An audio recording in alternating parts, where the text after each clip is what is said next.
Material Components. Episode 6. The First Steps.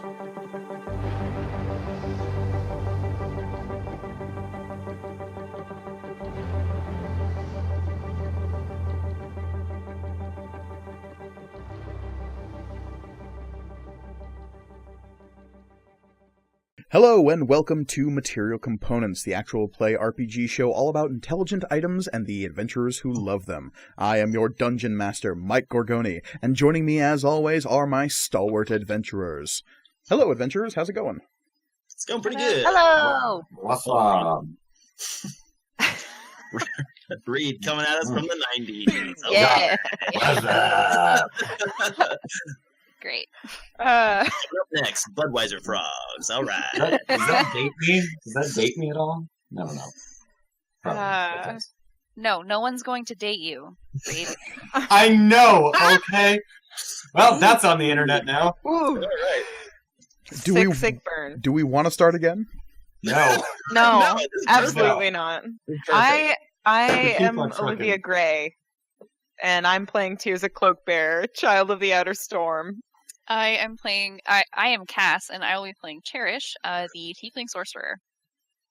My name is Michael Listman, and I am playing the most important character, Sid Emberlight, the half-elf rogue. Hi, I'm Reed. I'll be playing Grawl, the Hobgoblin Warlock. I'm glad that Cass and I did matching annoyed faces. Well, welcome one and all, regardless of just how annoying you are. And I would like to welcome you once again to Material Components. I would like to begin this session the way I begin every session, by asking all of my adventurers, do you remember what happened last time?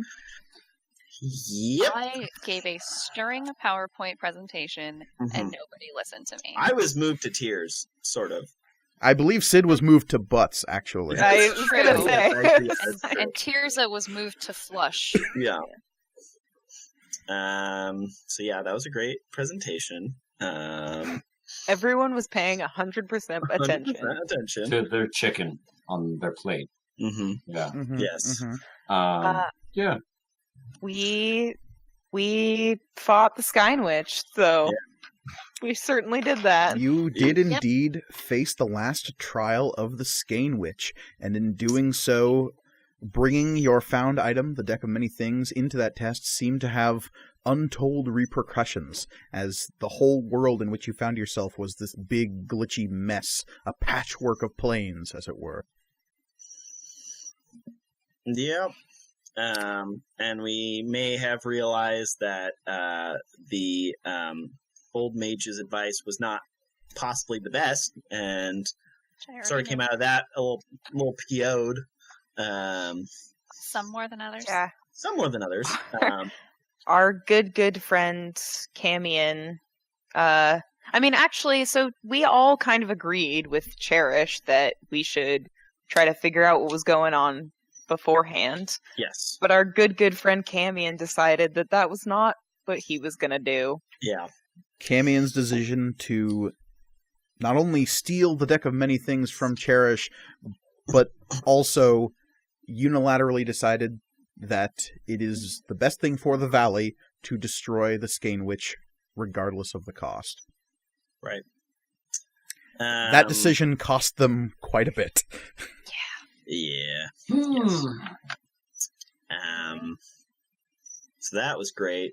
And then we came out of it. What happened after that? I'm a little fuzzy on the details after that.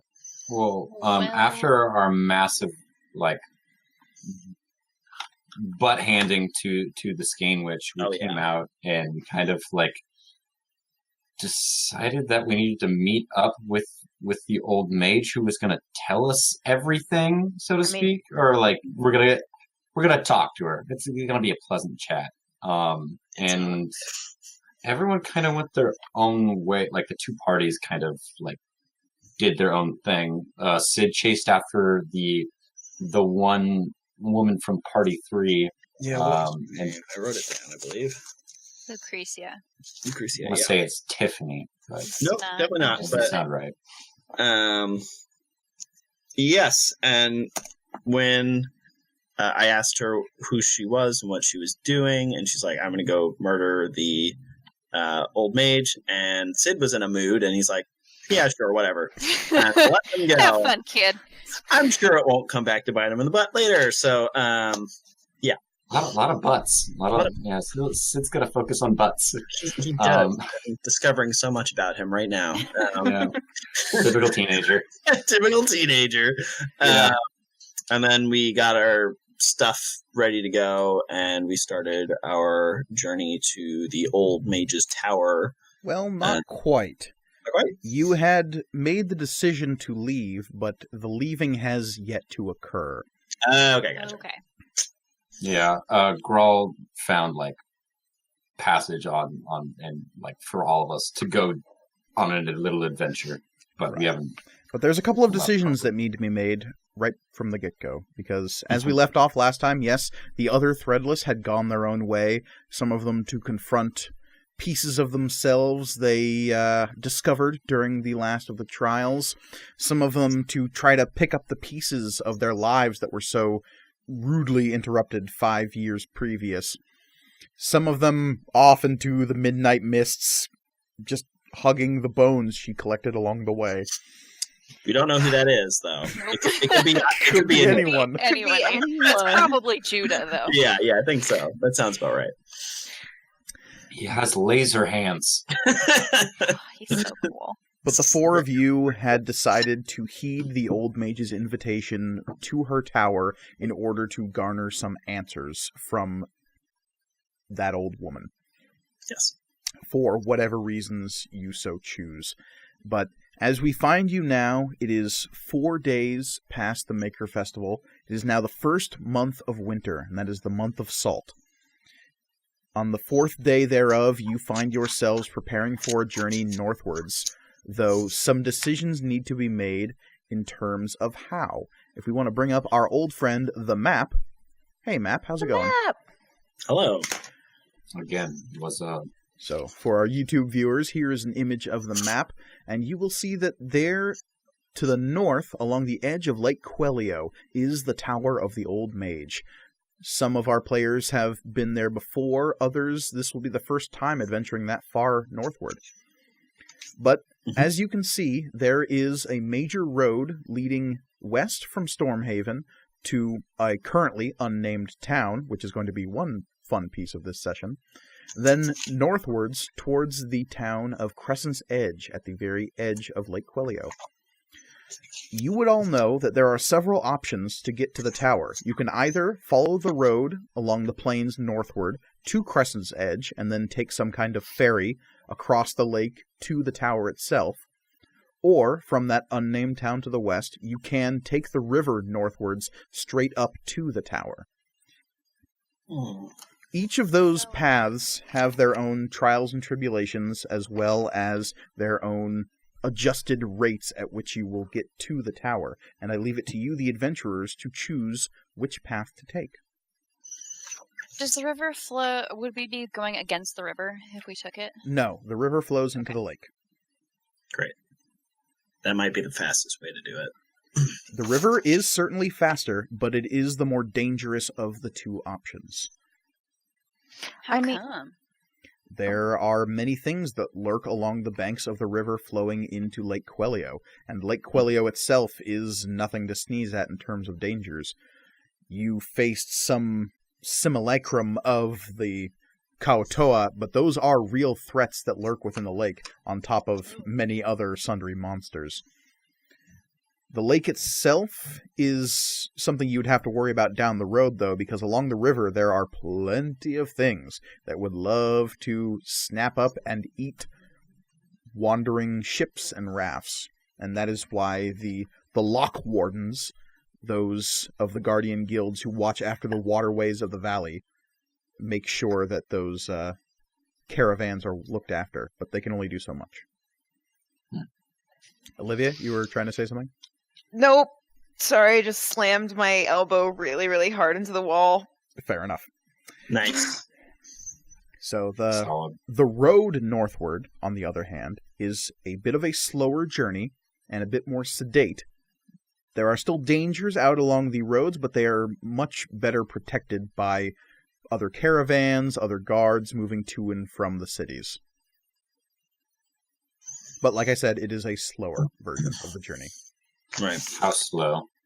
So, Like a week versus like 2 weeks?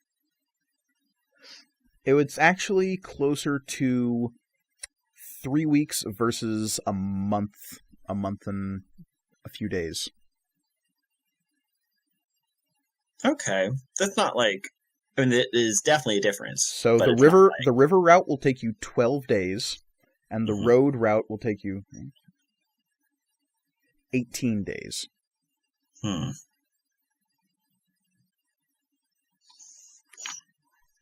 So, I guess my question is, are we in a hurry? I mean, she lives there. She's not going anywhere. We don't Yeah, have I any mean, tests.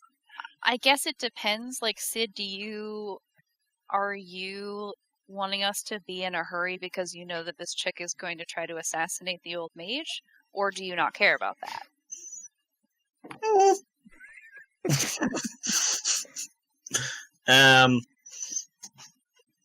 Yeah, I don't know. She can honestly, the old mage can probably handle it herself. And I probably wouldn't have mentioned it to you guys. Yeah. Fair enough. I just want to know. Yeah, Good chairs would probably narc. it's true. No, honestly, like I've been doing. I was honestly doing some like character exploration this weekend, and Yeah. I'm not sure if she would narc, but yeah, I don't know. Okay. I mean, Gral's cool with boats, but he also likes caravans too. Like, I mean, Thanks. no, no, I mean like It's completely sorry. useless. no, like that's the way Gral looks at it. He's like, So say we all? I say we go. Is one way cheaper? Either way, you would essentially be volunteering Bodyguarding. as guards. So your way is essentially paid so long as you are actively helping the guardian guilds with their duties. I say we go the faster way then. Okay. Yeah. I'm Again, fine with Gral that. likes boats. Then I'm gonna take a water walk, so I can run on the river like Naruto. Just for that reason. No, yeah, I mean What's literally, your dex at though? it's probably really shitty. That's +1. you trip on the water itself. Oh god. Yeah, Gral's cool with that. Okay. So, either way, your journey takes you westward 3 days to the town of, and here's the first big hurdle for all of you, coming up with a name for this city that stands as a crossroads between Stormhaven, the Drylands, and the lake and river towns to the north. Laser Cat City. It's you had your one thing. It's Mega Cat City. Oh And shit! no, You fucked it up. no, you done goofed. I changed although- it. It's Laser So- Cat City now. I got it. Centerville. Yep. Got it in one. Southwest Middleton. Let No. me take a look at it. Maybe I'll get a sense of it here. What's the kind of like the general population of it? The general population of this town consists of it's, if anything, more of a melting pot than even Stormhaven is. Year-round, I should say. Stormhaven becomes a very focused melting pot of every culture in the valley for the 5 days of the Maker Festival and a few days surrounding it. But the people coming to and from the Drylands and Lake Quelio, passing to and from Stormhaven, all pass through this town. So it makes for a bustling trade city on the edge of this river that is one of the last stops of true civilization before you head deep into the Drylands, and it is a long road to Blue Gulch. Wickport. Wickport? McPort. Definitely Port. Port should definitely be in there. I was thinking Havensmore. Havensmore. So instead of port, like a mooring. Mm. Wickmore. Maybe. Do we have too many? I like Wickmore. Wickmore. It's not bad. I'm gonna say maybe not something with Haven because we've got Storm Yeah. Haven, Old Haven. Oh, that's Oh, we Middle do have Old Haven, I was- Under Haven. To be So fair, many all of those havens. are part of Stormhaven, but yeah. Yeah. There's Yeah, lots of that's- havens. That's what I was thinking. Is like Outer a lot Haven. of tiny cities near big cities have like the same name. Yeah. I mean, I'm fine with Wickmore. Ooh, Dungardy is good. So Wickmore is a Something- strong competitor. Something Um, about the fact that it's at that little tri-cross Mm-hmm. of rivers. So, Mike, Mm-hmm. tell me again how the rivers flow. It's from the southeast. All the rivers northwest? flow from the south to the north. Everything Yeah. flows into Lake Quelio. That's what I. So there's the river leading from Srothheim that splits and heads west into Stormhaven and east into the Eastwood. From Mhm. there it flows down, and the other river that flows from the Drylands also flows north and eventually connects just west of Stormhaven before continuing to flow into Lake Quelio. Okay, that's what I thought. Tershmore. Tershmore? Yeah, like combining tertiary, tertiary. and more. I don't know. I mean, honestly, that also sounds good. You're very good at naming. Yeah. towns, yes. I can't come up with anything that's not dumb. Trimore sounds Hmm. really stupid. Yeah, Yeah. try more. Turnmore? No, that's also dumb. Triamore? Oh, Triamore kind of sounds cool. Tremor? Try more. Sounds like a Pokemon's. It does. Wick, Wickmore's not bad. I'm still kind of fond of that one. Want to settle for Tremor. Wickmore? Wickmore Crossing. How about Wickmore's Landing? Yeah. There we go. Yeah. Okay. Got a nice zing to it with the landing point. So, it is a 3-day journey to Wickmore's Landing. From there, you will charter some kind of riverboat northward to the tower. But before you leave, you have a chance to resupply and perhaps garner whatever supplies or shopping you need to do in Stormhaven. As this is the major metropolis of the valley, anything you wish to find, you can probably find here, and you all happen to have a pretty good relationship with a guy who, if you need it, it can be found and sold. For how much, though? That's Come always on. the question. Well, definitely healing potions. We're gonna need some of those. Who still has one, by the way? I have 3. Okay. I have a. Oh wait, no. I think I used my healing potion last time. I used mine on Camion, and he left. They. Oh, God, thank you. Can... Yeah. Yeah, so I'll definitely need to buy some. Okay, so is a trip to Duskwalker Import and Export on the table? Yes. Yeah. All right. So, I also want to buy rations at some point, but I'm assuming we can do that somewhere else. yeah, easy. So, the morning of the 4th day of the month of Salt, you are preparing to move westward to Wickmore's Landing. Before you do, it is time to stop by your good friend Omatep's shop. Moving through the Dustwater District, which is where the Wandering Rose is, you eventually find yourself down into Mason's Way. And it is there, after a little bit of searching, you eventually find the very garish edifice of Duskwalker Import and Export. Again, it has perhaps moved a couple of streets over, maybe to the south a little bit. Maybe it was a lot closer to the wall 2 days ago, but Yeah. you eventually do find it. The sign out front, of course, says open for business. Great. Well, let's go. Moving into the shop, there's a little jingling as you press through the door.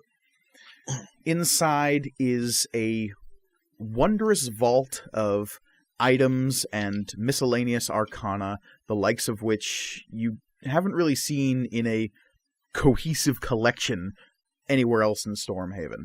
This is definitely one of Stormhaven's best-kept secrets when it comes to shops that deal in the mystic and the strange.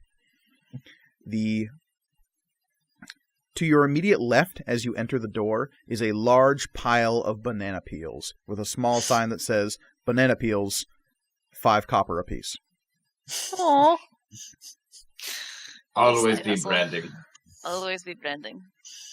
And as you enter, you see a small black and white capuchin monkey coming down from the rafters above you and landing in front of you with a quizzical eyebrow raised.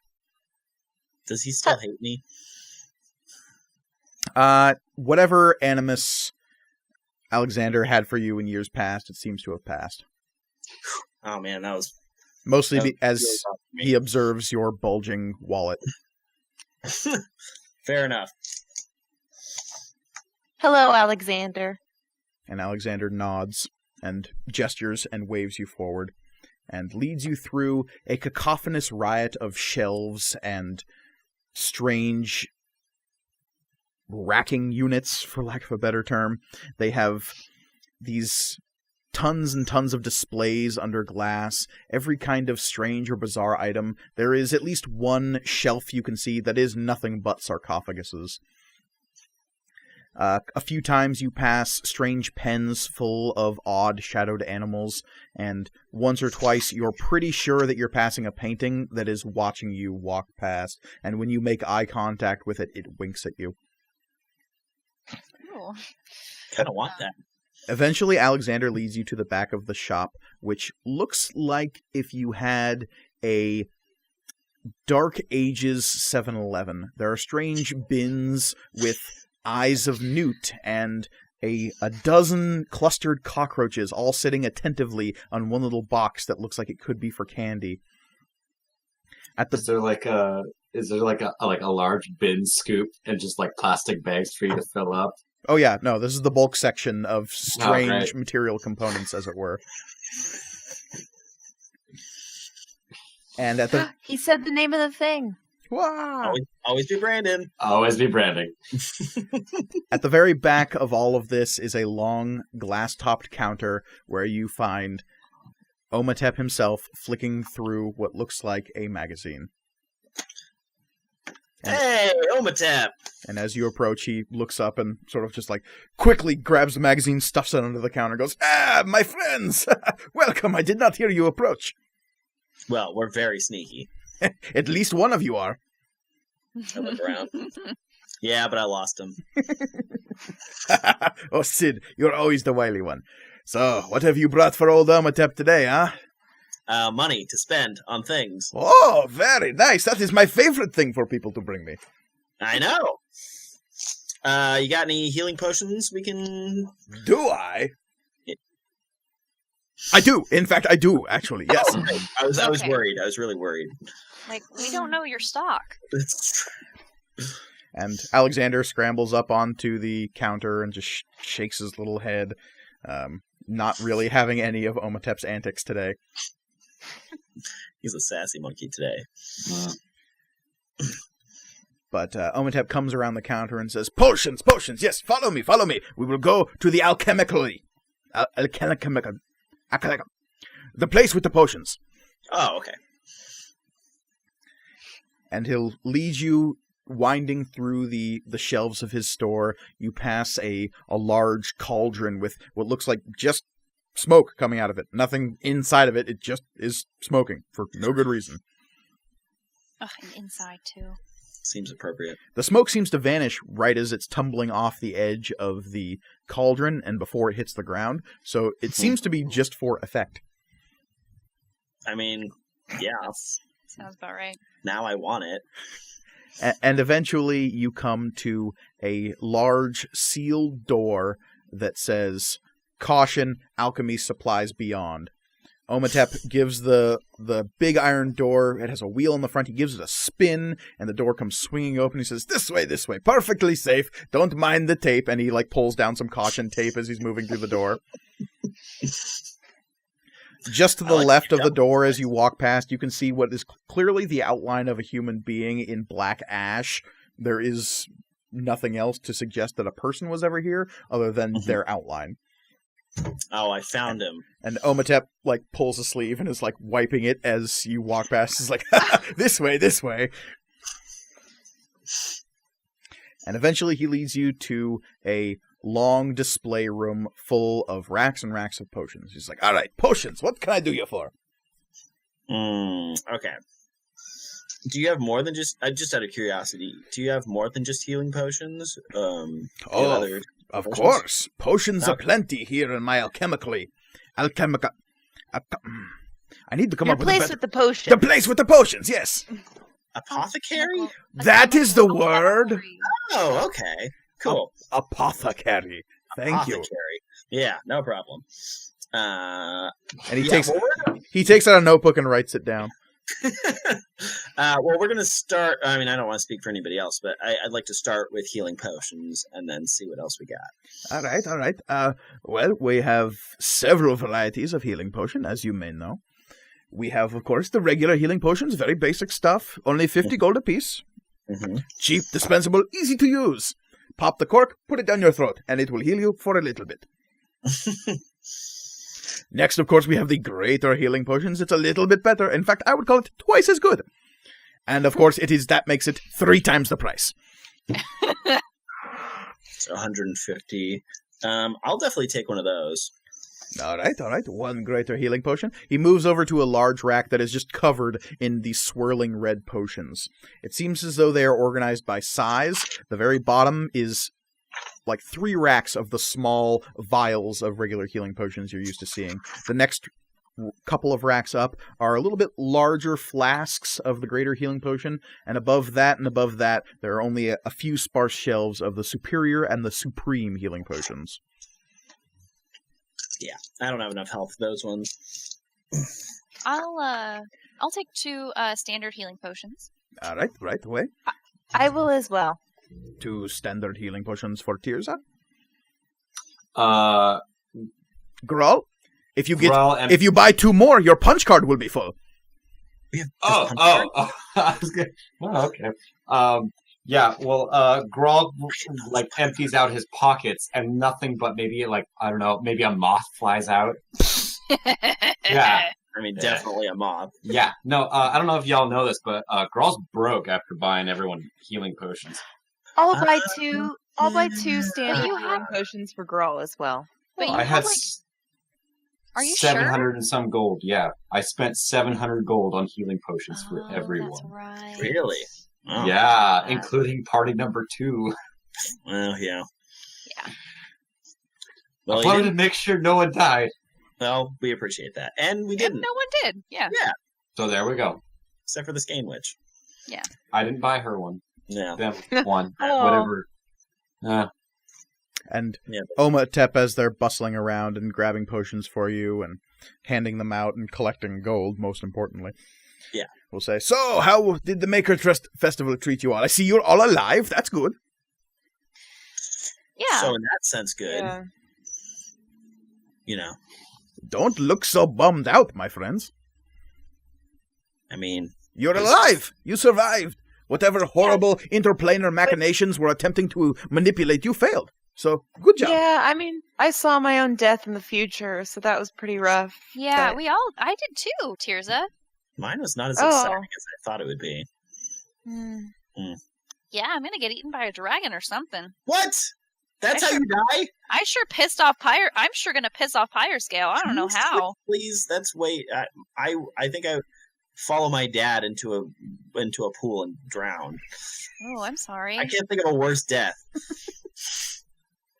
Sid, I didn't even know you had a dad. I'll have to write to I Nata. mean, I assumed that you probably did, because, like, that's how that works, but... Everyone been- has a dad. Living Do you and not know how half elves work? Do you not know where the other half of? Tirza, you didn't just Tirza- appear in the Jar of Sheer one day. You had a mother and a father. Do they not tell you about that kind of thing? Tirza is again bright red. Grawl shooting side eyes at Omatep, just like I'm not teaching them. I'm not going to explain it to them. Omatep is just smiling and counting money, going, and then looks up and goes, I'm sorry, I wasn't paying attention. Okay, so we got potions. Potions, Everybody's got excellent. potions. Is there anything else we need? I'd like to take a look at something to rate. Well, okay, Cherish doesn't say this, but, like, I would like to see something that would maybe raise my AC just a smidge. You're looking for some kind of I defensive, protective items of some kind. Mm-hmm. Mm-hmm. Let's see. Well, time you to... say something, Tirza? nothing. Olivia was just saying, Cass, I'm literally looking up armor right now. I mean, I brain can't wear twins. armor. My problem is I can't wear armor, so, like, I gotta find something else. Or like a magic ring or something? I think those are super expensive. I think they are. Yeah. You can Omatep find nods whatever you slightly. want. Omatep says, we have plenty of crazy magical items that could help bolster your defenses, but how much do you have to spend? What kind of price range am I looking for? 500 max. Okay, I think I can work with this. Here, follow me.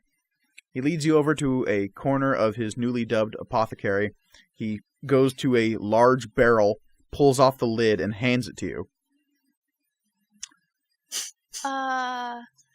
Now, this is something we call a shield.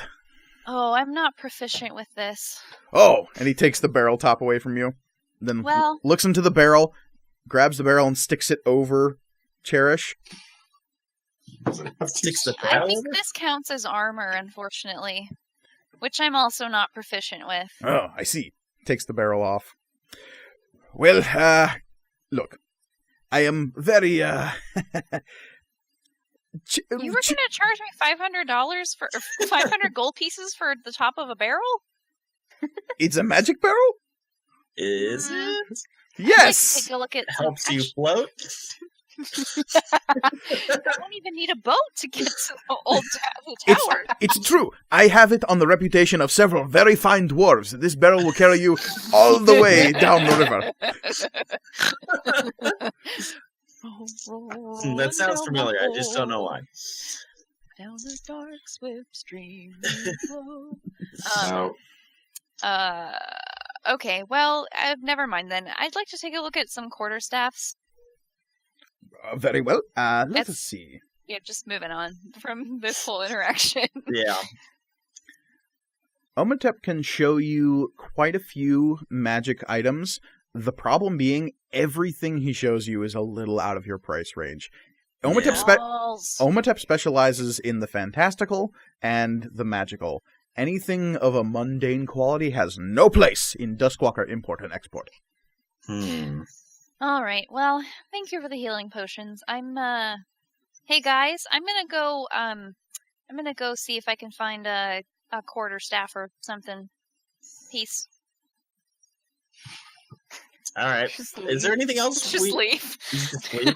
Is there anything else anybody needs? I mean, I don't know if we can afford anything. Depends what you're looking for. Yeah, that's true. Items that improve AC and magical weapons tend to be a little bit more expensive, but there are several more esoteric items that could be useful.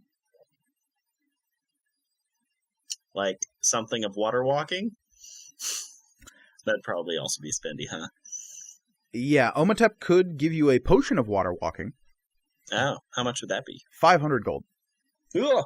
Ugh. Steep, full steep. I do have that, but you know what? I need I've always wanted to learn a musical instrument. Do you have anything? I do. Several fine bards have recently donated, yes, their instruments to my fine store. And I would be happy to part with them. I have several very fine instruments that could be very well. They have mystical properties, it is said. Okay. Well, let's take a look at the options here. Okay, then. As I bring up the magic items. Because there are specifically the magic instruments. What are those called? I have no training. Yeah. He brings you over to a set of pipes that have a strange skull worked into the handle. They appear to be a raven and a crow skull worked into the handle, and the pipes themselves appear to be made of bone. There is also another set of pipes that have strange rat carvings all over them. I don't know if that's really my thing. Are those the two? And he says, yes. These sets of pipes were given to me by a pair of, some would call them mad pipers.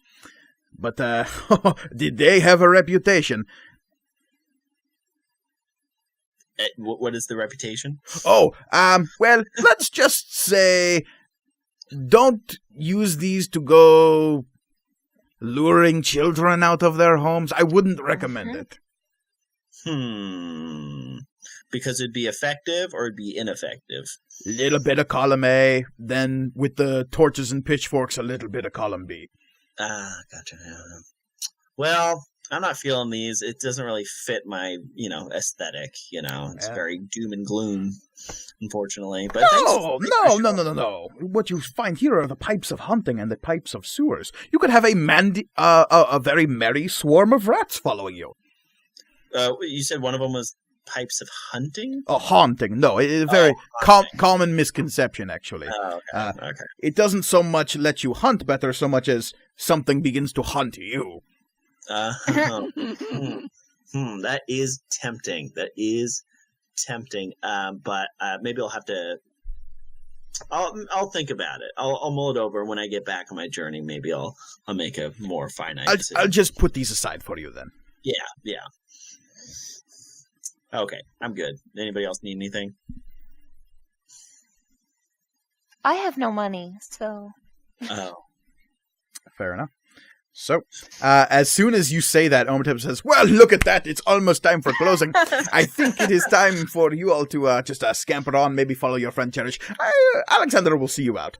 And the little black and white capuchin will begin to tug at your pant legs and say, this way, come on. Or not say, but gesture. I was going to say, I was like, oh my god, Alexander, you talk! Oh my god. Alexander talks with very, very poignant facial expressions and hand gestures. Okay. Okay. Are you... Cherish, you're already gone, is that correct? I probably waited for you guys outside. Yeah. You're just making a very dramatic exit. Sure. Yeah. As you're leaving, Sid, you are the only one left with money, and as you're leaving, Omatep would like to grab you by the shoulder and take you aside for a moment. Okay. He says, Sid, my friend, before you leave, you are leaving town soon, yes? That's what I'm gathering? Mm-hmm. Well, before you go... As I put my hand on my wallet, so I make sure that I hold on to all the money in it. And he says, Go on. There are many, many traders throughout the valley, people who will try to sell their wares, but none as fine as Omatep Duskwalker. You will admit this, yes? Yeah. Excellent. I've seen very little of the valley, but as far as I've seen so far, you're second to none. You will not find a better shop than mine, my friend. And on your journeys, I would perhaps like to make it a little bit easier for you to find your way back, as it were. Okay. And he produces a small, what looks like a business card, and he hands it to you. Okay. He says, if you ever find yourself in a city, I am never that far away, my friend. Okay. And you take the business card, and on the front it says, Duskwalker Import and Export TM, and underneath it just says, established. On the back side, it details a ritual spell. Oh. Duskwalker. I assume this is some sort of, I don't know, like a teleportation spell or something, or... Do you ask this of Omatep? Yeah. Is that what it is?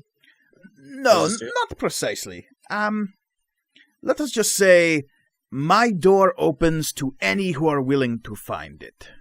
And if you look at the ritual spell, you'll see that it needs 5 gold, a banana, and a ritual circle drawn in chalk. Okay, this is a question for you, Mike. Mm-hmm. How common are bananas in the valley? They are common enough. They grow primarily along the banks of the river in the drylands. They are one of the more common tropical-ish fruit. So 5 gold, 1 They're banana. hardy desert bananas. I love it. And then you said chalk, is that right? Yes. Chalk. Great. I just thought of something. This is great. Thank you so much for this. Of course. Do you have anything that would help a group of people communicate to each other from a distance? I have just the thing. Wait right here. Okay. And he comes back with 2 pairs of semaphore flags.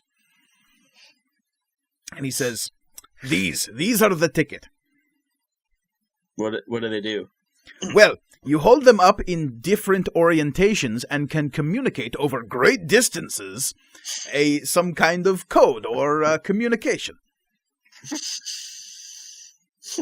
Yeah, that's just out of curiosity. How much are you offering those for?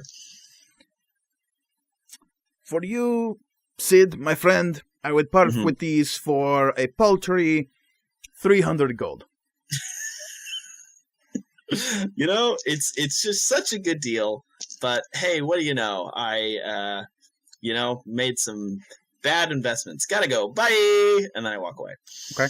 And we hold on Omatep for a second, and he will hand the semaphore flags back to Alexander and say, looks like he didn't want the semaphore flags of message, so I guess, what are we gonna do? Put them back with the other stock. I was giving him such a deal, too. Normally these things are worth like 1,000 Where are you going, Alexander? And we follow the players away from Duskwalker Import and Export. Oh, it's so good. If you want to buy any mundane items, as they are listed in the player's handbook, they can be found almost anywhere in the city. It is a vast and bustling metropolis. It is easy to find what you're looking for. Okay. Definitely we're going to need some rations. Cherish, you said you need to get some weapons, is that correct?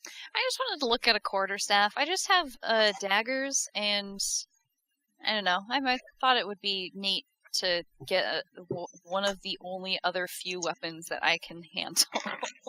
Yeah, why not? Let's do it.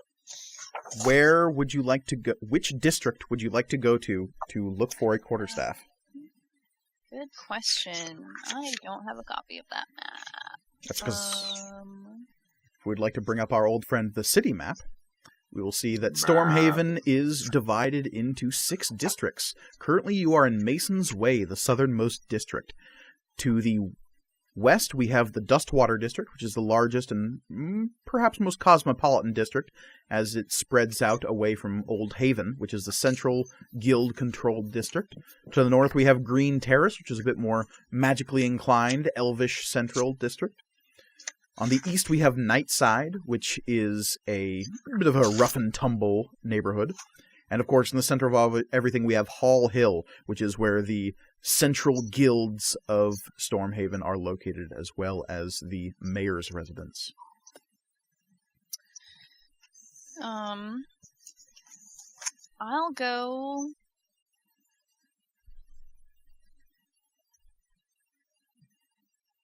to Mason's Way. Okay. As you are already in Mason's Way, it is an easy journey. Just stay there. All right. Eventually, you see a a stall that hasn't quite been packed up from the Maker Festival yet. And it's there you see a great many wooden items that have been crafted by this robust, burly human with a glorious mustache. Trustworthy already. And this woodworker will furrow their brow as there don't seem to be any rush to pack up their goods. You're not quite sure where they're from or what they intend to do with the rest of their items, but it seems as though while they did a brisk trade, not even a third of their stock is sold after the end of the Maker Festival. And you see unstrung bows, quarterstaves, several canoes. It just seems to be a fine woodworker stall that's been set up. Yeah, I'd like to, say to him, like, hey, I know you're packing up, can I take a look at some of these quarterstaffs? And he'll look at you and say, not packing up quite yet. You're welcome to browse my wares. Thank you. You're welcome. I think Cherish just sort of, like, puts her hands on her hips and, like, looks at the quarterstaffs. Kind of, like, holds one in her hand. Like, and you can see they're all made of a variety of woods, and as you pick one up, the man will say, the rosewood. You've got fine taste. Yes. If you're in the market for quarterstaffs, can I ask what you'll be doing with it? Hitting people. Mostly. Well, see, what you got there is a bit more of a decorative piece. If you're looking for something with a bit more heft to it, I'd recommend the darker oaks or maybe even the ironwood. I have that imported from up north. Oh, wow. How much is that? What's the standard price for a quarterstaff? 2 silver pieces. It would be 5 silver. For the ironwood. Yeah. Hell yeah. Let's do it. Take 7. Excellent choice. Can I get your name? Cherish. Cherish. Very good. He'll take the ironwood staff aside, and he'll say, are you ready? And a little chisel at his side will say, always. And he'll chisel in a language. What languages do you know?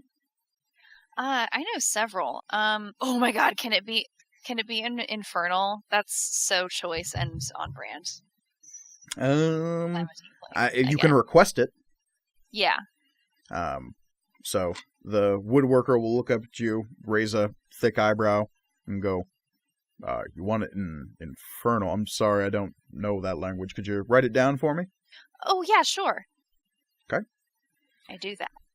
And as he's working, he says, each one of my pieces is hand-engraved as to be personalized for the owner. Oh, that's so amazing. If there's anything specific you want worked into it, I could do that.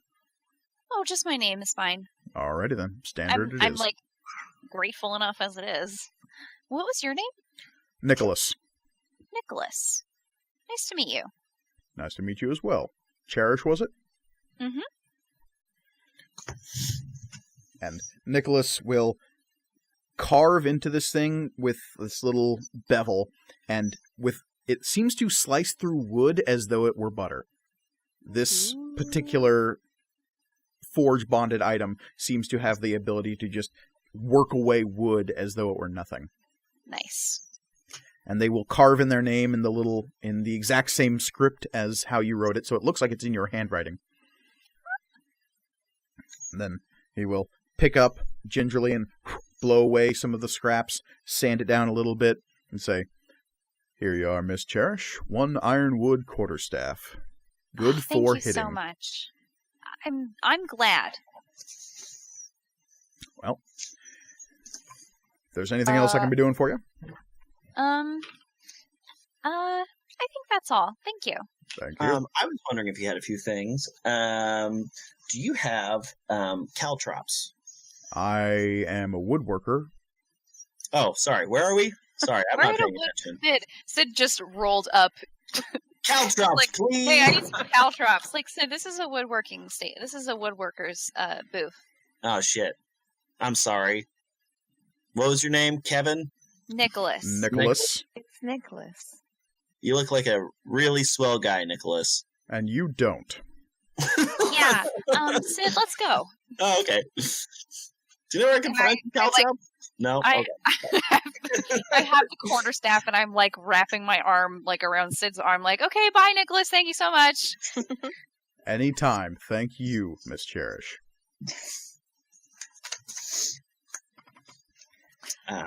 So finding caltrops is easy enough. You can get those at any blacksmith. Great. Anything else anyone would like to purchase? Yes. Me too. Yes. I have a list, so I don't know if. I only have 2 things. Okay, we'll take care of your stuff first then. I need to purchase like a skein of white cloth. Okay. I only need a little bit of it. Okay, you can acquire that pretty easily. So over the course of the next, basically, if you want to collect all of these things, you'll spend most of the day going around finding what you're looking for. I just wanted to get Nicholas the Woodworker in there. Sure. The rest, He's amazing. I already love him, so it's true. he's my new dad. Where Cass. where he's from and where his primary shop is, you don't know, but No, maybe one day we'll find out. Who knows? Final boss. Quick question Mhm. about the quarterstaff. So, nope, that's Quarter World. I don't know what that is. So, is it like just a normal quarterstaff, or is it like better because it's made of ironwood? Or It won't break as easily, okay, that's good. It's always a good thing. but functionally it is a quarterstaff. Just wanted to make sure. So, unless there is anything else, the rest of the day passes with you doing several errands. Tirza and Sid going about shopping, finding supplies that you need. Grawl, is there anything you would like to accomplish on this last day in Stormhaven? Grawl's pretty self-contained. The only thing that he's going to go purchase is like food rations and whatnot. Okay. And those are amply available. In fact, you could probably order any kind of trail rations you would want through the Wandering Rose. Poe, the half-giant owner of the inn, is more than happy to help hook you up with supplies, and as she gets most of that stuff at a bulk discount, she can sort of hook you up where the price is concerned. Nice. Sick. We're going to be traveling for 14 days, is that correct? So we're going to need 14 days worth of rations. 12 days. 12? 12, Yeah. Thank you.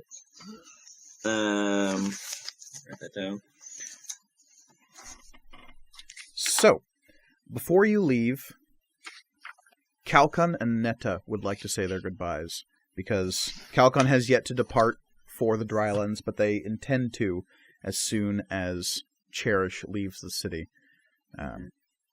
And Netta intends on staying here, at least for the time being, to cover for the fact that Tirza is off gallivanting. Thanks. But she is willing to do so. Cass, I don't know if you want to go first. How much were the rations? Don't worry. They're 5 Okay. silver pieces Yeah, they're negligible amounts, per day. because they're less than that because of Poe's discount. Okay, Oh, perfect. right. Sorry, I just wanted to update my gold. My gold. Yeah, I can go first. So, Kalkan has packed up all of her belongings into a big cart and is preparing to leave the Wandering Rose, her cart parked outside. This is perhaps the night before you intend to leave, and she intends to leave the next day as well. And you find her inside the inn proper, enjoying a hearty meal before she hits the road, and her counting some of the money she's garnered over the course of the Maker Festival, very slowly and carefully. It seems as though math is maybe not her strong suit. Me Which too. I think I would know. So Cherish, like, is she at the bar or at a table? She's at a table. Like, Cherish sits down next to her at the table, but just sort of sits there quietly until she gets to a stopping point. And you see that she's got this big ledger in front of her, and her thick, second grader looking handwriting tallying up. She's like hash mark tallying each gold and copper and silver she's acquired over the course of the 5-day festival. And as you sit down, she will look up and about to say something, but then like 6, 6, 6, like she's trying to keep her place, and then keep counting copper until she gets to the end, and then go, whew, as though she just completed some kind of race. Yeah. And then look up at you and say, Cherish, it's how are you? How you holding up? I'm okay. And she'll like thump thump thump scoot her chair over to sit closer to you. Mommy. I'm okay. I'm kind of upset that no one listened to me. Or did what I asked. And I'm sad about it too, because Camion got really hurt and they didn't need to, and I'm kind of mad at the Old Mage because that's technically her fault because Camion trusted her so much, and I just don't know what to do. How can I trust people if they won't listen to me? That's a pretty good question, Cherish. It's one I struggled with as well. I would say don't hold it against them. People can be brash. People can make flawed decisions, but if they're willing to keep working at it, that's got to be worth something. So even if you were right once, that doesn't mean they're wrong forever. I suppose. I just wish I would have been able to talk to Camion before they left. Well, my experience, and Kalkan will sort of get moody for a second. Eladrin can be a flighty bunch sometimes. Yeah. So, I wouldn't hold it against them. It's in their nature. If they're going to make amends, they will in time. Okay. But, that being said, you were still right. I know! Don't forget that part. Did all that research. And she takes a big, thick finger and, like, thumps you on the head, maybe a little too hard, and says, just gotta remember to keep using that one, up there, that meat, the muscles, your brain. Yes. No, I know what you mean. Yep. The think meat. The think meat, right. Well, I don't know when I'm gonna be back home. That's a weird way to start that conversation. And she just puts a big hand on your shoulder and she says, I know. It's... it's time.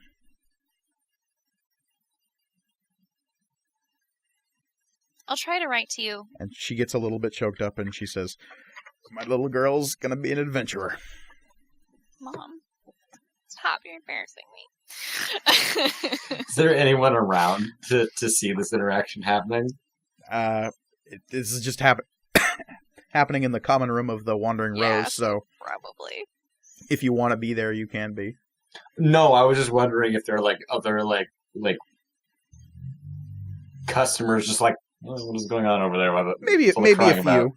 Okay. Again, the Wandering Rose has pretty much been reserved for the Threadless up until now, simply because you would be mobbed by people if it wasn't for the seemingly out of nowhere kindness of Poe, who's just kind of shut down her business for you, and you're never really quite sure why. She seems to have some relationship with Netta and Kalkan, though you're not quite sure where that developed or how that started. I think at this point we're hugging and crying. And she'll look over and like see the quarterstaff that you bought, and she says, "Oh, new quarterstaff for you then?" Mm-hmm. Oh. I don't actually think I know how to use it, but I'm pretty sure it's a stick that you hit people with. I'll figure it out. Yep. Nope. My girl's a smart one. She'll figure it out. Aw. And she says, "But here, give me that. You go to bed. I'll do something special with this." Okay. Thanks, Mom.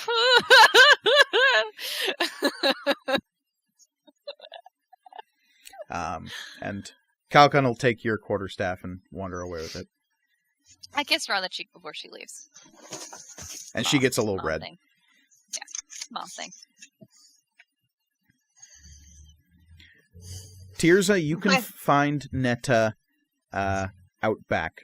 She has never slept in a room here at the Wandering Rose. She prefers to sleep in a cleaned out horse's stall in the Fuck yeah. stables Metal out stall. back. Of course she fucking does. She has laid out a simple cloth that looks like a prayer rug / sleeping roll. Alright. And Sorry. She's so fucking cool. And you find her, one of the few times you've ever seen her having doffed all of her armor. You know she does this at night, but she usually does it away from prying eyes. And she's standing there just in plain clothes, or she's kneeling in plain clothes, and it looks as though she's in prayer. I kind of do a little tap, tap, tap on the door, the threshold, or the door jam as I walk in. And she will make the sign of prayer among the Jarashir, which is like tapping 3 points in space around their head, representing the 3 serpents that follow each of the Jarashir faithful. Mm-hmm. And then she will turn and look at you and say, "Ah, Tirza, it is good to see you." Yes, and you as well. How are you holding up? I'll be fine. I know you will.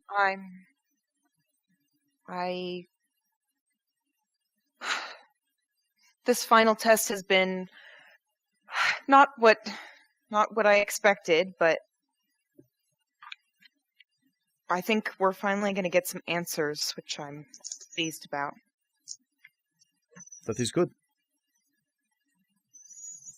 We're leaving tomorrow. I thought I would say goodbye and ask what your plans are. For now, I will stay in the city. I will aid the Divine Athenium how I can. And perhaps make sure the Scaled Council is unaware of your comings and goings. I thank you. That's I appreciate it. Make sure you take care of Poe and the Wandering Rose too. She's been so kind to us. She owes Calcan and I a few favors. Well, then keep her further in your debt. Be nice anyway. I will try. And when she says, "I will try," you think it's a pretty genuine, like, she'll try.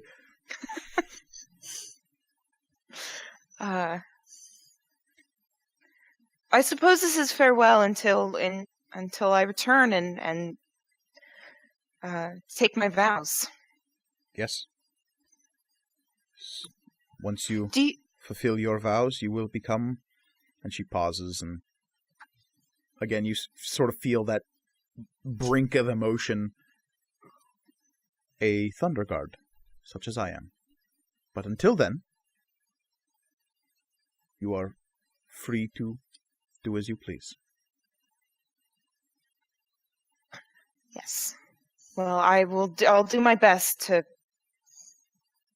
serve the Jarashir without serving the Scaled Council. Your faith is not determined by the orders of old men.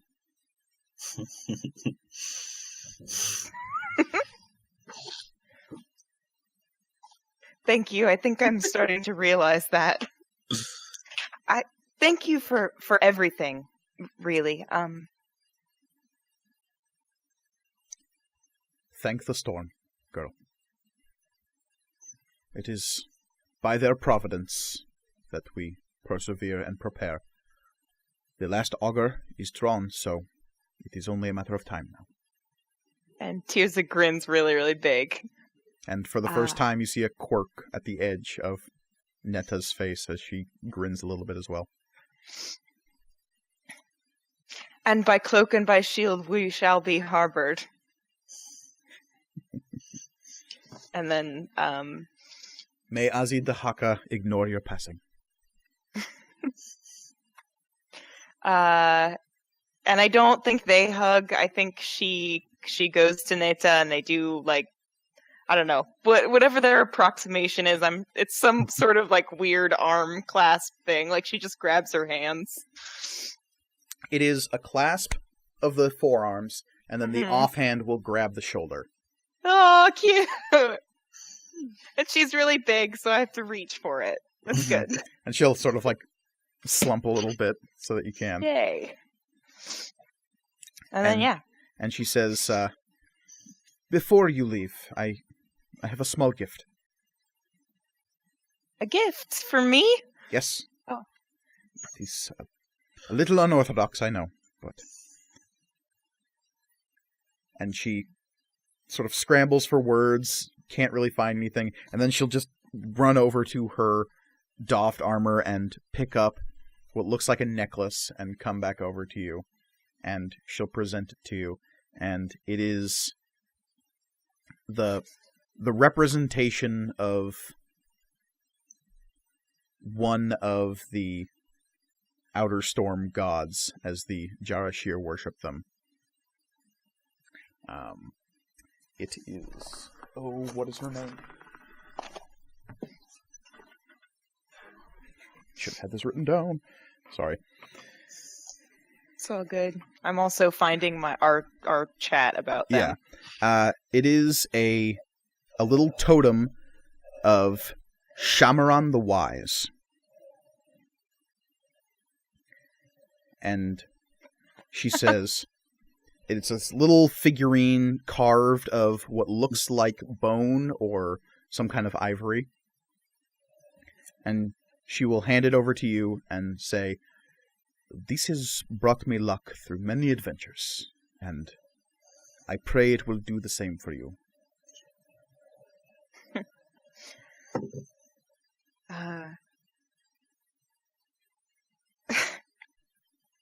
Thank you, Neta. I'll use it well. I know you will.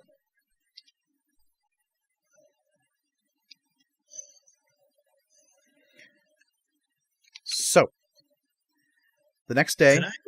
Could I make a stop before we leave? Yeah, sure. Like the day before or on the way out of town? The day before. Okay. Sort of when they're... yeah.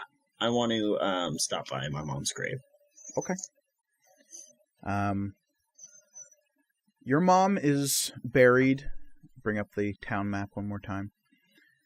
On the very northern side of Nightside, there is a huge graveyard that services most of Hall Hill. It borders with the Green Terrace, and some of that graveyard seeps into the Green Terrace proper. Your mother is buried more on the Green Terrace side, so you have to pass through some rich, wealthy neighborhoods to reach your mom's grave, but eventually you get there. You never found out who paid for this grave, but it is a remarkable stone that is made of several swirling gemstones.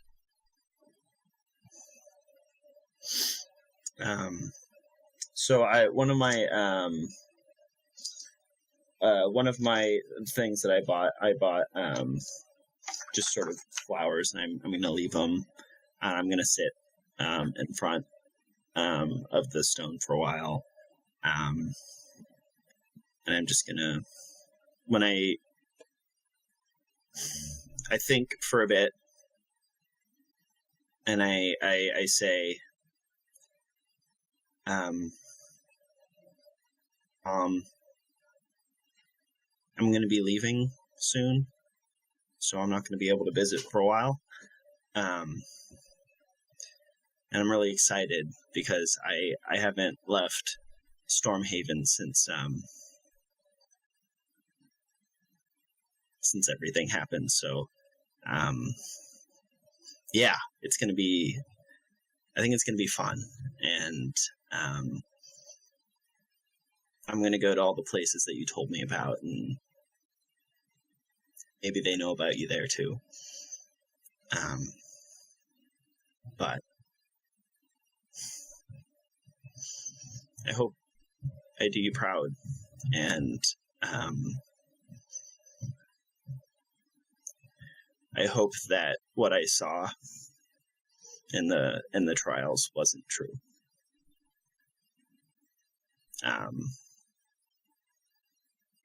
Yeah. Okay. And as you're leaving the gravesite, you hear the voice of Stormpiercer soft at your hip say, "Angela would be proud of you, Sid." Thanks. And this is the first time you've ever heard Stormpiercer reference your mother. You know that the sword belonged to her initially, but he's never made any passing reference to your mother, especially not by name. So would it be a little off-putting for me, like a little strange? It would certainly be a unique experience.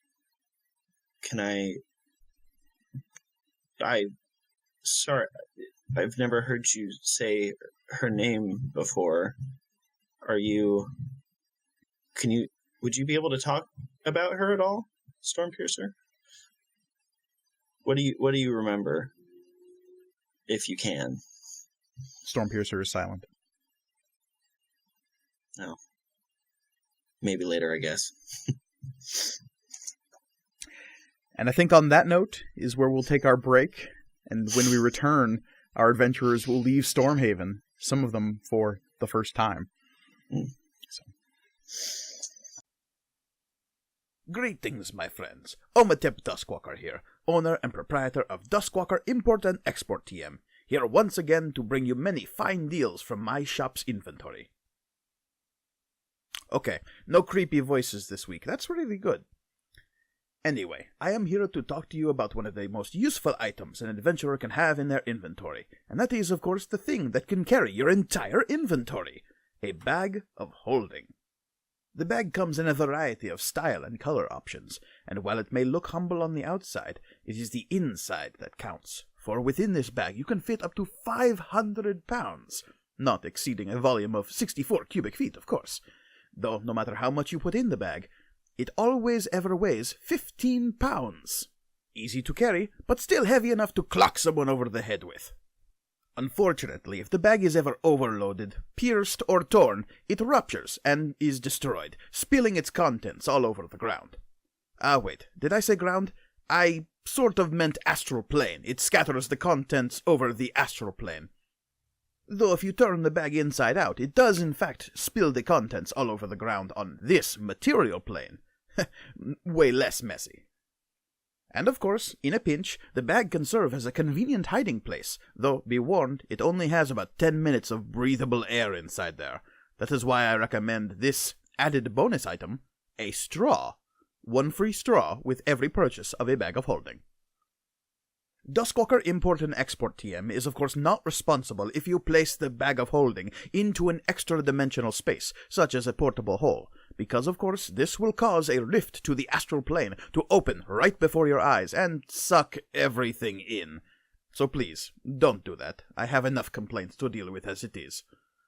Today only I am willing to part with this one-of-a-kind bag of holding, in the shape of a very convenient pack to go around one's fanny, for the low, low price of 750 gold. How about it? Come on. Okay, last chance. Alright, well, let's get you back to the action. And welcome back to Material Components. When we last left our heroes, they had done some shopping, had some emotional parting of ways with their significant others, both alive and otherwise. And The significant others, right? Guardians probably Our is the mom- better yeah. word, the more correct word. Are they not I'm not- others who are significant to you? I'm not I mean, it's dating both my Yeah, true. I am also not dating my mom. Look, you all put a lot of connotations on words that I don't necessarily appreciate. That's just what I'm saying here. It's like cultural connotations, though. Like they're pretty widespread. We're playing in I a want- different world. I want our Yeah. listeners to know that I'm Different not world, dating different my meanings. mom. Okay, as long as that's clear. Yeah, Okay. Mm. Various guardian types, then. thank you. Sticklers for language over here. So, Anyway, as we return, it is the next day. Grawl, you find yourself up and ready to go long before some of these young fools. You were ready to go yesterday. Yeah. In fact, we shouldn't have been shopping. We should have left. We could have started walking and been there instead of like waiting for people. You know that the guy you talked to in order to set up some kind of bodyguard duty was the local, I guess, sergeant-at-arms for one of the Guardian Guilds. They are an organization referred to as the Lock Wardens. They patrol and police the rivers and lakes of the valley, and they make sure that any groups moving to and fro down the waterways are protected, at least as best they can. So, you know that in 4 days' time, a caravan will be leaving up the river to Lake Quelio from Wickmore's Landing. So, y'all better be there by then, or else the train's leaving without you. So it is now the 5th day of the month of Salt. On the 9th day of the month of Salt, that caravan will leave from Wickmore's Landing. It should be a 3-day journey to the city. Okay. Let's hope it goes smoothly. Yeah, here's hoping. As you're leaving, and the rest of the adventurers are getting up and having breakfast, Grawl, you stand out in the street, sort of tapping your foot, ready to go. Your great sword sort of resting at your side, because having it over your shoulder the whole time is wearisome if you're not actively marching. I've got it like planted in the ground and I'm leaning on it. Mm-hmm. It's like shoulder height and just like looking at like not a watch because watches don't exist. Looking down at your wrist sundial. Yeah. And every so often your eyes will flick to those faintly glowing green runes at the base of the blade, right where the blade meets the hilt of your sword, and that name that you can't quite shake in a language that up until now you didn't know you could read. That name, of course, being Mott. Family name. Yep. Are people streaming out of the inn yet, or am I still waiting? It is early enough that people are coming and going, though your companions haven't necessarily risen. You're rising with the sun. They're maybe not necessarily doing so. I don't know. What time does everyone else get up? Uh-oh. Uh-oh.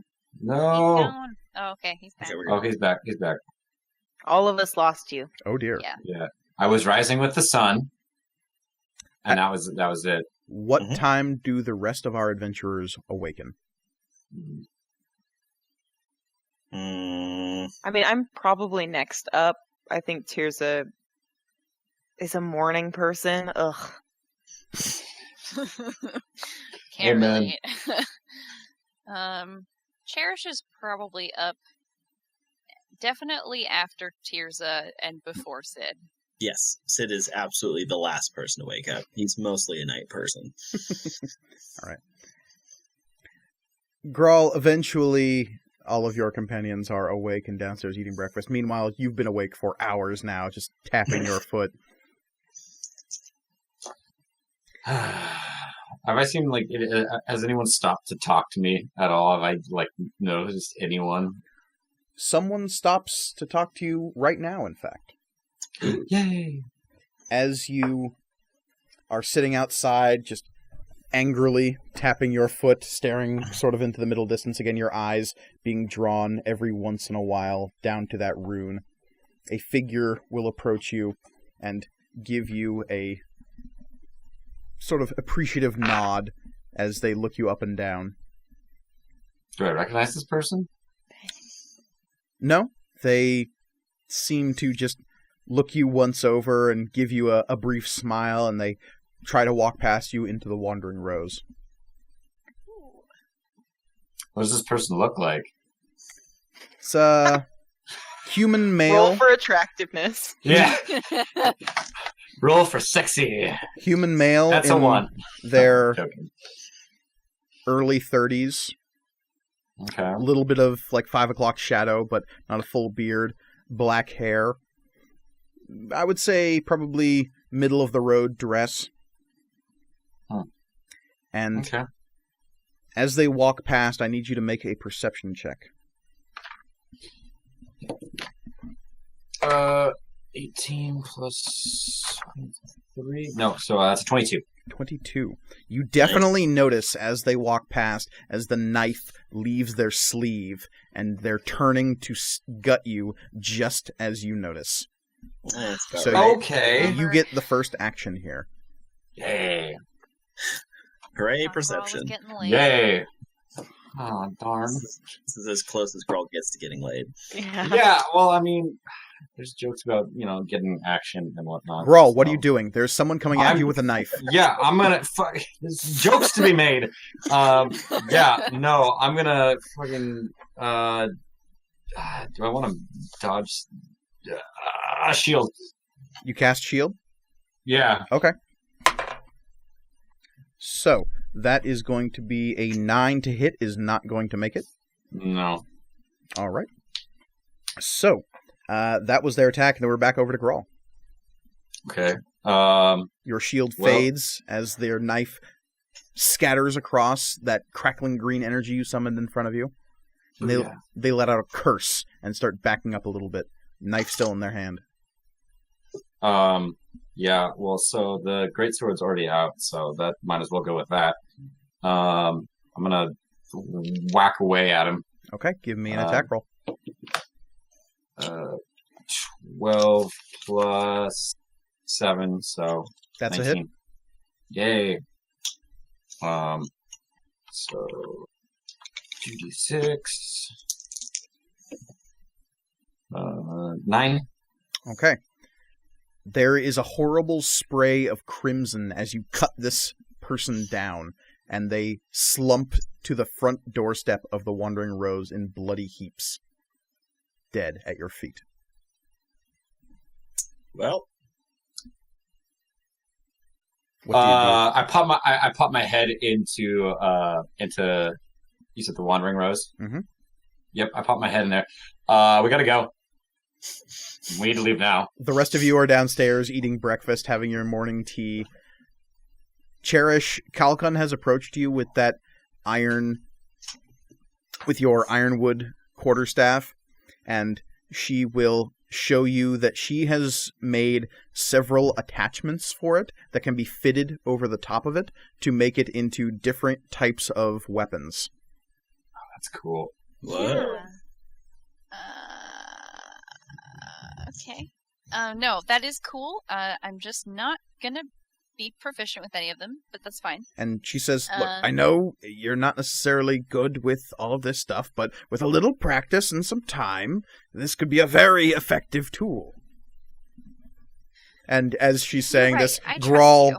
puts their head inside and says, time to We go. need to go. We need to go now. Also, so after I yell that, can I look at, are they like dead, or are they like gasping for air, still alive? They are in two separate pieces. Yay. Okay, one of the pieces, I want to check their like arms. I want to see it. I want to check and look at their forearms. You find a scarlet brand on the inner left forearm of a three-toed claw. Yep. I pop my head back in again. Hey, we gotta go now. We need to not be here. We have I to don't- leave.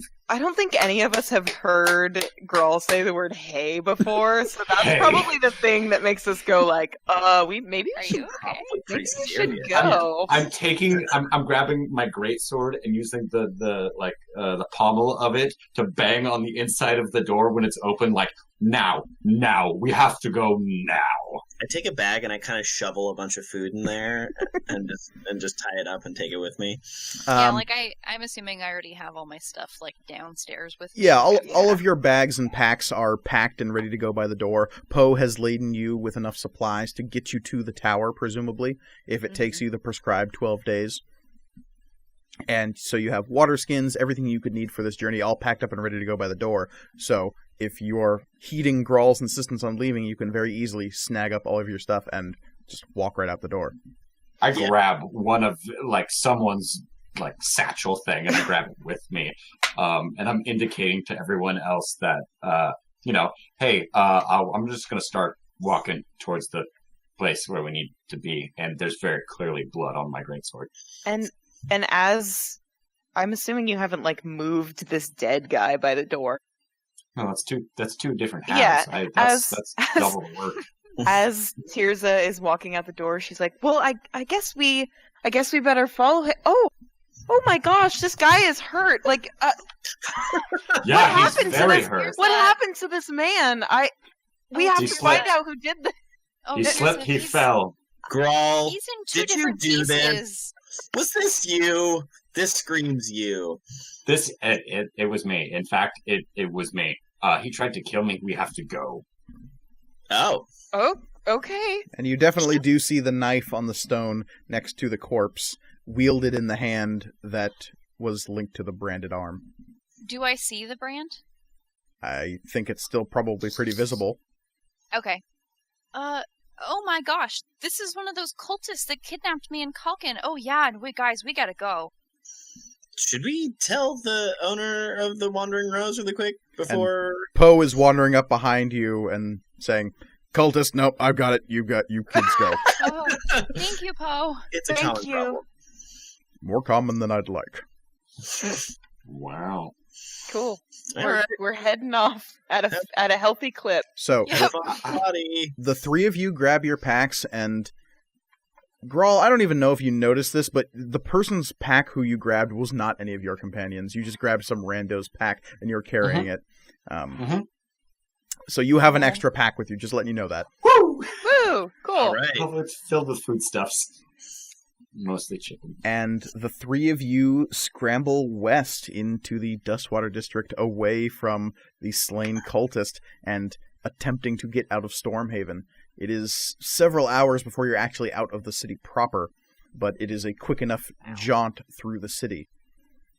Behind you, you maybe hear the sounds of the Haven Guard, those urban members of Guardian guilds who are saying, "Oh, what's all this thing?" Like they do. Like they do. Like they do. But by the time you start hearing those exclamations, you're already well down the road. Making your way through the city of Stormhaven. Yes. Yeah, y'all were famous. So, all right. Anyway, never mind. It's probably nothing. Band on the run. as That I just was saying, making your way through the city of Stormhaven, you are all pretty conspicuous as the albino hobgoblin, the member of the Jara Shear bearing all the tokens thereof, the purple tiefling, Mm-hmm. and Sid Emberlight, who has done nothing but carouse and make their reputation known for the last year, It's very important. are a bit of a sight to behold as people stop and say, "Oh, hey, it's those ones." There's not really a name for you group. Some people know the term threadless, but most people don't. Mm-hmm. And so, Always be branding. yeah, This way. you're usually referred to as the Taken Ones or those who appear. That's pretty good. All right, yeah, not bad. Some people even call you the Old Mage's Chosen. Well, don't like that. Yeah. That's Too long. It's too long. Just saying, Yeah. those are the names you all hear as you're walking past. No, and we're telling people the ones we like and don't like after that. One of you keeps a small notebook of like the best one. There's tally marks next to them. Eventually, you make it to the edge of Stormhaven, and Sid, this is a bit of a novel experience for you because, as you said before, you've not left Stormhaven since your mother's death. Mm-hmm. Can I just make a reference really quick? If I take one more step, this is the farthest I'll have been from home. It's not, but it's the farthest Yeah. you'll have been from home in a while. In quite a while. I had to. And Just rewatched that. And with that, we've reached our Lord of the Rings quota for the evening. Yeah. Oh yeah, I forgot we referenced The Hobbit earlier. It did happen. Yes. So, as you leave the city, you go out onto the open track. It is about a day's journey before you hit Westbridge, which is a large bridge that moves over this three-pronged cross-section of rivers west of Stormhaven. As you move down the road, you see other travelers, but it's scarce enough. It seems like the large mass exodus from Stormhaven post the Maker Festival has pretty much run its course. So you are maybe seeing people every mile or so, but it's not the steady stream of people you would have maybe seen 5 days ago. All right. Is there anything you would like to accomplish on the first day of travel? Can we sacrifice doing that and maybe put ourselves ahead of where we wanted to be? Okay. Or no? You Or can. if that's, yeah. Moving at a fast pace, you sacrifice some of your ability to observe your surroundings. So if you choose to move at a faster clip than is like a normal marching pace, you would be making your perception checks out in the field with disadvantage. Mhm. It's up to you guys. I'm fine with going faster. Yeah. Yeah, we can do it. Okay. Let's go.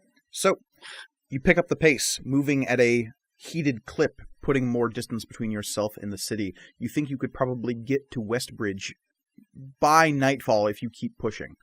It'll probably be a little ways into the night by the time you get there. Cool. But you know there is like a semi-permanent campsite-like location just on this side of Westbridge. Sounds good. Cool. Yeah. I can dig it. Everyone give me perception checks with disadvantage. Oh, that's... Oh, Yeah? Does it beat a 3? man. Oh, it does. It's just the good roll was really good, so... Well, It just perception sucks. Yeah, my plus good roll was a 4. nat 20. Oh, no. So Sorry, guys. what are our adjusted rolls? 7. 6. 11. 13. Cool. So, pushing forward, you don't necessarily pay much attention to the passersby on the road, though they are certainly paying attention to you. You are focused on putting miles beneath your feet. And you do. Covering a solid 30 miles over the course of the day, night has fallen, and the stars are rising on this crisp month of salt evening. The briskness of winter is beginning to set in the valley. And you know in a few weeks' time, snow will begin to fall in most of the valley, though perhaps not in the drylands. Yeah. There is a sort of bitterness to your chests as you're moving. You pushed really hard through the day, and you can feel that kind of crisp crunch to your lungs after a hard march in the sharp cold. As you make your way over the crest of a hill, down a ways, you see the three rivers meeting each other, and there is Westbridge. It is a large man-made construction of stone and timber, shaped in a Y that crosses the rivers, basically meeting at the center of this crossroads of rivers. At the center of these bridges is a small impermanent campsite, essentially, where people can basically camp out in these little stalls that are set up in a round, think like ancient Greece Pantheon sort of thing. It's a covered, but there are no walls. Okay. Better than nothing. It is said that the construction of the West Bridge predates the immigration into the valley 500 years ago. So this is an old structure. And there are statuary and runic carvings on here that speak of creatures much larger than those who currently use it. Nice. Interesting. How do you make camp? Is there so we can rest under this structure? Mhm. There's other people around. You said Quite a few other people, in fact. It looks as though there are some semi-permanent residents to this place, vendors and hawkers of basic supplies jacked up in some price for those who are desperate enough to need it. Food vendors also line some of the stalls here, as well as a plethora of other travelers moving to and from other parts of the valley. So, all told, there's maybe 100 people here, including yourselves. Oh, wow. It's quite a few. It's a large construction. Gotcha. So yeah, we should just set up camp somewhere. Are we allowed? Is there like campfires and stuff? Are we allowed to set up a campfire? Each of the stalls has what looks like a constructed brazier in their center. Mm-hmm. So long as you have your own combustibles, you're allowed to. Does anybody have wood? I have rope. I have 10 torches. Okay. I mean, I have a tinderbox, so I can start a fire. I just don't have didn't buy wood. Also, I don't know how we carry it. I mean, are we in a plains area? Yeah.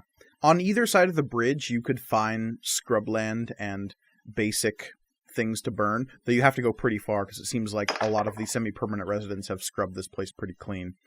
Yeah, so if anyone's going to go out wandering to find firewood, they would do so in the dark. I suppose we can't, retcon that we were picking up wood on the We way. just forgot it. No? You Okay. Rawl found a real cool stick he was a big fan of. You don't want to burn your cool stick. Is how's the moon? How full is it? The moon is in waxing gibbous. So it's pretty thin. No, it is nearing full. Gibbous is big. Gibbous is big. What's the small one? Crescent. Oh, I thought that had a Sun. special name. I thought that had another special name. My bad. Ask me anything about the moon. Yes, you know it what will be cheese is full it made of? moon in 3 days' time. Okay. So there's still plenty of light out. Oh yeah, absolutely. I'm just saying. Most of us have dark vision too. Yeah. Except Tirza. Yeah, I might go take a look around, see if I can find anything I could use for a fire. Okay, Sid goes to grab firewood. All right. Sid, give me a survival check. Okie dokie. 15. 15. You find a nice little copse of trees not far from the northern end of Westbridge. And you're pulling away at branches. You don't really have anything that you can use to cut trees, unfortunately. Not on you. No. And as you do, I need you to make a perception check. Okay, really fast too. Why did we have City Boy go do this? That's a very good question. Yeah. He I was offered. excited. It's his first time camping. Mm-hmm. He's not. Yeah. 10? 10. Yeah. I'm gonna see him trying to chop down a tree with a rapier. Just keep stabbing. The figure approaches as though out of nowhere in the darkness, raising a wicked-looking knife. Does 18 hit your AC? Yes. That is going to be 3 slashing damage as this knife Okay. comes out of the air and cuts down at you. What do you do? I'm gonna kill this motherfucker while Okay. attacking Yeah, I pull out my sword. All right. All right, let's go. Kill him. Eat him. That's going to be 23. That'll hit. Okay. Right, and because he is alone, I assume there. You do not see any others. Great. I'm going to roll my sneak attack damage. Oh, shit. I just dropped one on the floor. Nice. Super cool. Floor rolls don't count. Floor rolls do not count. Perfect. So that is 16 damage. Stormpiercer goes searing through this villain's heart, and Stormpiercer lets out a ha-ha! Oh, and what do you know? I forgot my that's +4. So Yeah. it's 20. All right. Well, they're dead either way. Great. And as they slump off of your sword, they cough up some blood, staring you with wild eyes as they fall to the ground and bleed to death. Well, I'd feel bad, but I don't. I search his corpse. Searching his corpse, you don't find much of note. The dagger itself is unimpressive, something you could buy on any street corner. Their clothing is not fine, but it's not poor make either. They seem to be of a rustic sort. Perhaps they live out in these parts. But as you pat them down, you find this scarring just on the inside of their left arm, and pulling up their sleeve, you see a seared red brand of a three-toed claw. And I saw that on Lucrezia. Is that correct? Yes, and the fire giant you faced in the second trial. Okay. Well, looks like they got some far reach. Okay. I take my sticks and I wander back to camp. Not a big deal. Sid returns from their sojourn out into the darkness, a bundle of kindling and wood in hand, and a large scratch across their shoulder. Mm-hmm. Hey guys, I found some wood. Oh yeah, I got attacked. It's not. Sid, are you all right? Oh yeah, you should see the other guy. He's dead. Grawl looks at Sid just like, you two? Okay, so one for each of us. You're next. Oh great. Who's you. next? Maybe. Okay. Clutch my quarterstaff closer. Yeah, he definitely had the mark. So when we sleep, we're going to take maybe a rotation. One person watching. I'm going to try and start a fire. Okay, easy enough. Whew. Okay. So you light a fire in the brazier and bed down for the night, thoughts of knife-wielding cultists circling in your head. As you do, Tirza, you feel a sense of fear and worry emanating from your cloak. Uncertainty of what the movements of these cultists mean. Maz whispers into your mind, Cherish, feckless cowards attacking in the dark with daggers. Yeah, super rude.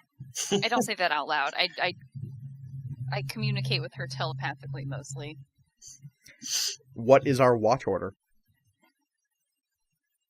I can stay up. I got up first. You wanna? What does that mean? If sleepy. need be, You're Grawl's tired. Grawl's tired, and he'll get up first. Well, don't need a blankie. He sleeps with his sword. That sounds weird, but it's comforting. So Sid is first. Who is second? I'll go next. Oh, I'll go third. I'll do mid-shift. Okay, and Grawl is last. So, Sid, your watch. Give me a perception check. Okay. With disadvantage. Oh dear. As you pushed yourself very hard today. Yeah, that's true. It's probably that one. Nope. 12. 12. All right. Your watch passes uneventfully. Oh, thank goodness. Cherish, you are awoken. Give me a perception check with disadvantage. Oh, it wasn't that's a 20. 13. 13. As far as you know, your watch passes as though nothing occurs. Super. Great. Comforting. I did such a good job. As far as you know. Tirza, we're on you. Yep. That's 13. Okay. Your watch passes uneventfully. Grawl, you are awoken just before dawn. The light of the next day is a distant thing, as we are in winter. Dawn will not come for several hours, even after everyone else awakes. If you plan to make a good start to the day. Give me a perception check with disadvantage. Well, 6. Your watch passes uneventfully. No one bothers the four of you as you sleep the night away at Westbridge. The next day you awake to the sounds and smells of other travelers getting ready for their day. Most seem to be planning on striking northward, skirting Wickmore's Landing so that they can hit the road directly towards Crescent's Edge, but some other travelers have already started their day heading towards Wickmore's Landing. You all get a bit of a later start than some as you are recovering from some wounds and getting your breakfast ready to go. None of you are really used to making food out in the world. This is not something a lot of you have experience with outside of Grawl, but you're used to, like, scavenging. Yeah. Ooh, rat. Right. So Doesn't need to be cooked. preparing a breakfast is a new experience for some of you. Though, Tirza, you've been given some training out in the wilds of the world. Some of your adventurers in the Eastwood have prepared you for these things. She's still not good or confident at it. She's like, I think this is how I just don't know. So, after a breakfast of some cheese and bread, you break your fast and make your way westward still. You know it is another day's travel until you hit Wickmore's Landing, and if you keep the same pace you did, perhaps you'll make it there not today, but the following day. Which means we'll be there a day before the caravan leaves. Yes. Oh, so we didn't go any faster than... I thought it was supposed to be a 3-day journey. Normally you'd be getting there at the mid to late end of the third day, not the beginning of the third day. Okay. Yeah. Okay. Do we want to go? Let's go a little bit slower today. Yeah. I feel like we were at a disadvantage there. So, picking up your things, you move across the West Bridge. Eventually you find yourself on the far shore. You are moving down into more rural plains territories. There's definitely less trees here, and every once in a while you'll get a wind blowing up from the west, and Grawl and Cherish, you are reminded of home as you get a brief smell of salt and dry air. Moving as you do through the day, a little bit more carefully, perhaps a little bit more wary of your surroundings, you are well aware of the gang of people waiting for you just down the road. You see them when you are about 100 feet away, but you can see that a pair of carts have been overturned along the road, and that other travelers are moving away from that area, skirting back towards Westbridge. How many of them are there? You don't know. You'd have to approach. You can see that there are people hanging around the carts, but you don't know how many there are. Not from this distance. Right. And we didn't buy that spyglass. No, It's true. It's too much money. Yeah. One day. It looks like there's trouble up ahead. Do we want to go and see if anyone needs help? Maybe we should scout out ahead beforehand. probably better to know how many guys we're going to be coming up against before we barge in there. Well, Sid, you're very good at that. Yeah. Why don't I take care And of you it? can change your outfit. I can. Sid, you would know there's not much cover around these parts. It's short scrub grass to the left and to the right of the road. There isn't really anywhere you can flank around. It would be a low and slow creep to try to approach without being seen. How long would it take me to sort of get within range by doing that? I guess I would have to find out, huh? Yeah. Yeah, I'll try that. Okay, so you want to get down on your belly and creep through the low grass? Yeah, All right. solid snake style. All right. Give me a stealth check, my friend. Oh, yeah. Well, that's a nat 20. So 29. Fair enough. Nat 20 is a nat 20, my friend. So, you creep through the bushes. On a piece of inspiration, you transform your glamored vestments into a sort of tan brown hide that matches the color of the grasses around here. And as your army crawling through the grass, you, like some kind of mongoose, just slither away into the grass, and the three of you who are still standing on the road very quickly lose track of Sid, and it just sort of reinforces, like, damn, he's good. He's so sneaky.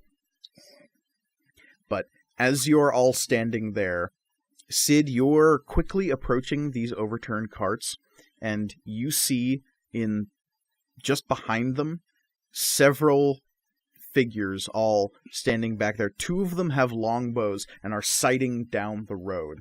And as you watch, you can see that there are 6 in total. 2 of them with longbows, which are now firing at your companions down the road. Oh. So, I'm going to roll some dice and see who they're shooting at. Alright. So, those are really shitty rolls. Yay.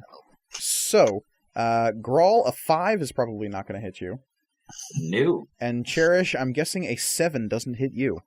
No, sirree, Bob. So, arrows come looping down out of the sky and land in the road, sort of like 5 feet in front of you. And Sid, you see the two archers being cajoled and knocked at by their friends, like, you idiot, you missed. Dummies. And they'll just shake their heads and knock their arrows again. What are the 3 of you doing? I have my shield out and above me now. How far away are they? They are 100 feet away. Oh, excellent. Perfect. I cast Firebolt. Okay. You don't have direct sight on any of them. You know basically where they are, but they definitely have cover behind these turned over carts. But the carts are made of wood, right? This is true. I just didn't know where you were aiming. They're behind the carts, yeah? Yeah. Sounds like I'm aiming for the carts. Okay. Aiming for the carts, you can easily hit them. Okay, because I was going to roll. I don't know what the DC for the cart is. Cart's not going anywhere. It's a big target. It's a straight shot. I'm not going to have you roll and say, somehow you missed the stationary giant piece of wood. So that's 2d10 fire damage. Yeah, give me some cart damage. That is 12. Right cart or left cart? Left cart. Left cart takes 12 fire damage. So, Sid, from your vantage point, you see the cart on the left, so the one closest to you, suddenly grow to a large blazing inferno as a bolt of magical fire strikes its undercarriage. Grawl, Tirza? I'm running. I'm heading up there. Okay, so you want to use your full turn to charge? Yes. Okay. And I'm also going to keep my shield over my head. All right. Grawl. As the fire caused them, any of them to come out from behind cover? You don't know yet. I'm giving you a chance to act before I ask for an initiative roll. Okay. Yeah. No, I'm gonna move. I'm gonna move forward behind Tirza. Okay, so you charge up behind Tirza. Sid, Yep. is there anything you would like to do at this last moment before I ask for initiative? I would like to wait. Okay. Now I need everyone to roll me initiative. All right. Hey.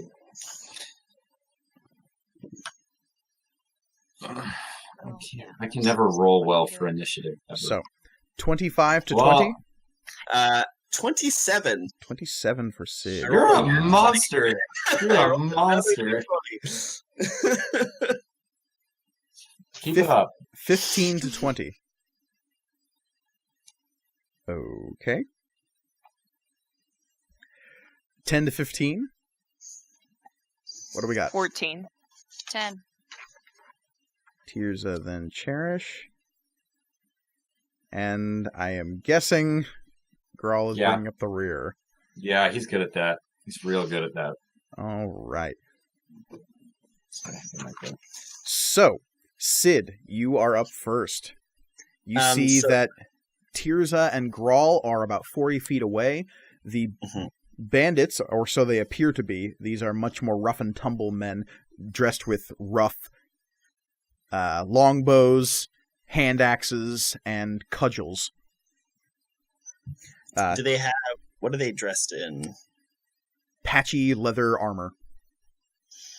I'd like to... are any of them charging, or are they just kind of hiding behind the... A lot of them they're trying to crowd behind the left cart, or the right side of the road cart, now that the left side of the road cart is currently on fire. And it's a big fire. And they don't want to be standing next to that fire. But there's only room for 4 of them behind the cart, so they're jostling each other out of the way to... Aww. And they're all standing behind the cart? Yes. And only 2 of them have bows. Only 2 of them have bows. Well, I would like to...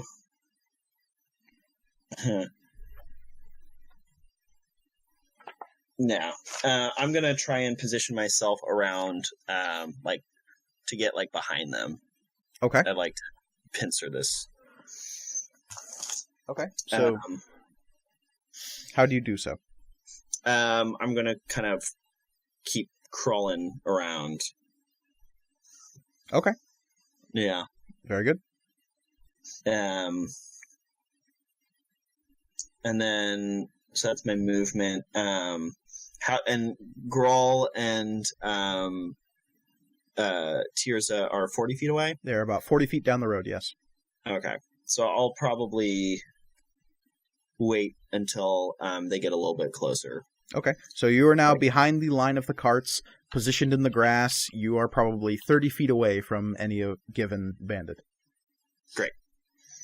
That brings us to said bandits. They will keep jostling at each other, trying to get a position of cover, though the 2 with bows will drop back a few steps and fire at the 2 targets coming closer to them. So Grawl and Tirza are both getting shots. Ooh, that's a little bit better. The one against Grawl has disadvantage because he's standing next to me. That is good to know. Yay. Ooh, that's an even better roll. So, against Tirza, that is going to be a 16 versus your AC?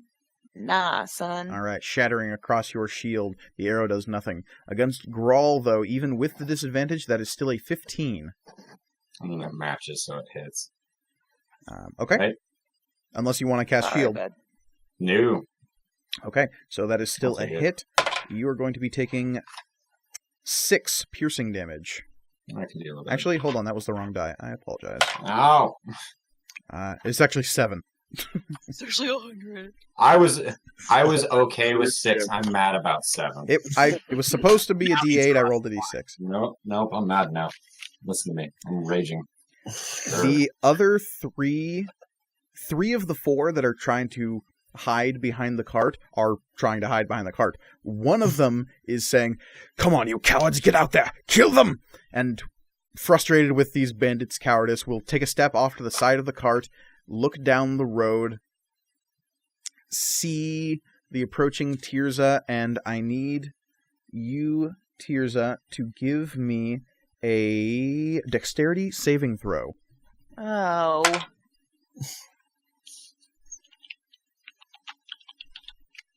Oh, 16. 16. Alright, so you save. This apparently bandit will step out to the side of the cart, clutch their left arm, and then raise their hand in a gripping claw, and a burst of crimson fire will erupt around Tirza, but then Tirza will just, bash it away with her shield, striding through the flame as though it's nothing. Who's the cultist now? And the cultist will, eyes wide a little bit, duck back into behind the cart, and try to keep cover with his bandit allies. That brings us to Tirza. I am going to do lay on hands and roll real quick for his 7. All right. Boom. Full health. All right, that is your Thank action. you. And then I'm going to keep running forward. All right. If you move... Am I... Yeah, I'll be on the cart, or basically, almost to it. You'll basically be right on the other side of the cart from the bandit/cultist. I will do that if I can position myself. There's not it's just open, right? Around the... It's tipped up on its side, so the whole floor of the cart is protecting these bandits from view. But I mean, there's nothing on either side of these carts? It's not, blocked off? Or No, what's... not really. It looks like they just blocked off the road, so people had to literally walk around the carts to try to get to the other side. Cool. I'm gonna go around the cart that's on fire. If I can start going that way. Yeah, okay. That brings us to Cherish. You are still 100 feet away. Can I see any of them? No, you do not have line of sight on any of them. Balls. You light know, the other one on fire. you know roughly where they are, but yeah, you can't see any of them. Yeah, I'm just gonna try to cast Magic Missile, though, and I need to be able to see them. Need to be able to see them. But, you know what might be able to help me see them? Casting Firebolt on the other wagon. All right. What? Roll me some fire damage. That's 14. All Nice. right, 14. Wow. All right. Carts are a-burnin'. So, that unless, did you want to move at all? I will move my movement forward. Okay, so you move 30 feet up the road. That brings us to Grawl. How far away am I? You are 40 feet away 70? from the carts. Oh, okay. I'm 40 feet away. Okay. Again, I'm gonna move up behind Tirza. And is there anyone out in front that I could shoot some Eldritch Blasties at? No, you are currently standing behind a flaming cart. You know where the bandits are. You can kind of see them through the slats of wood, roughly, but they have cover. Okay. Dang nabbit. So any attacks you made with, shooting blasts would have disadvantage. And acid. What would acid splash do? Depends on what you were trying to hit with the acid splash. All of them. No. Dang. Yeah, I'm gonna see if I can, try to hit one of them with an Eldritch Blast. Okay. Take disadvantage at it, because, I'm not gonna move up until, Go for it. Okay. So that's a 12. 12 will hit. Yes. These guys suck. And at 5th level, I get 2 beams Yes, you do. on Eldritch Blast. So you can roll that attack twice and see if you hit with both. Okay. Still at disadvantage. I believe. One sec. Real quick. Let me double check on Eldritch Yeah. Blast. I don't think it works like Scorching Ray, actually. Okay. The Scorching Ray, you have to make an attack roll for each individual beam.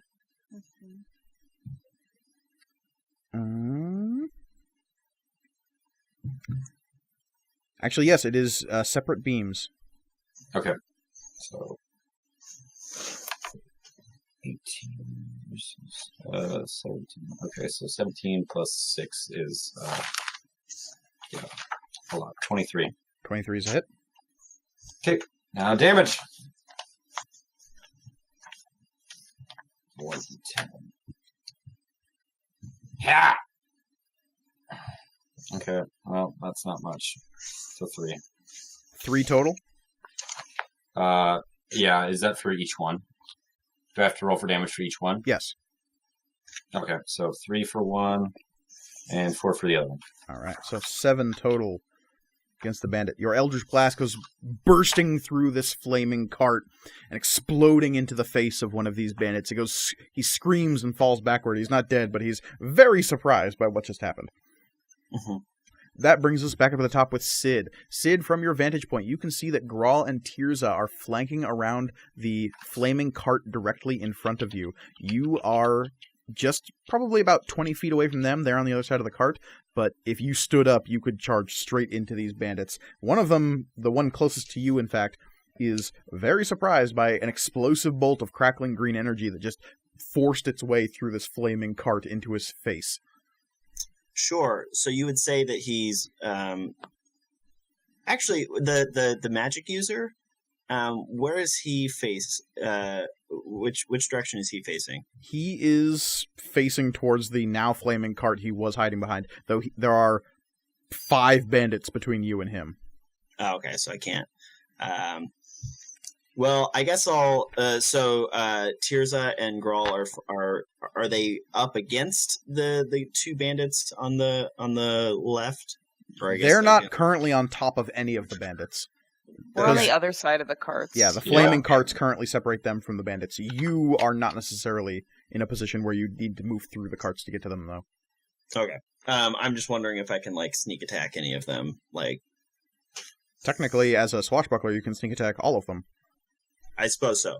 I'm mostly fishing for advantage here, but yeah, that ain't happening. But that ain't happening. That's okay. Assuming, I mean, if you give me a high enough stealth check to see if you can creep up on them without them noticing, though they are in a pretty heightened sense of oh shit, stuff's happening. I suppose that's true. Turn your outfit into fire, and then camouflage through the fire. No.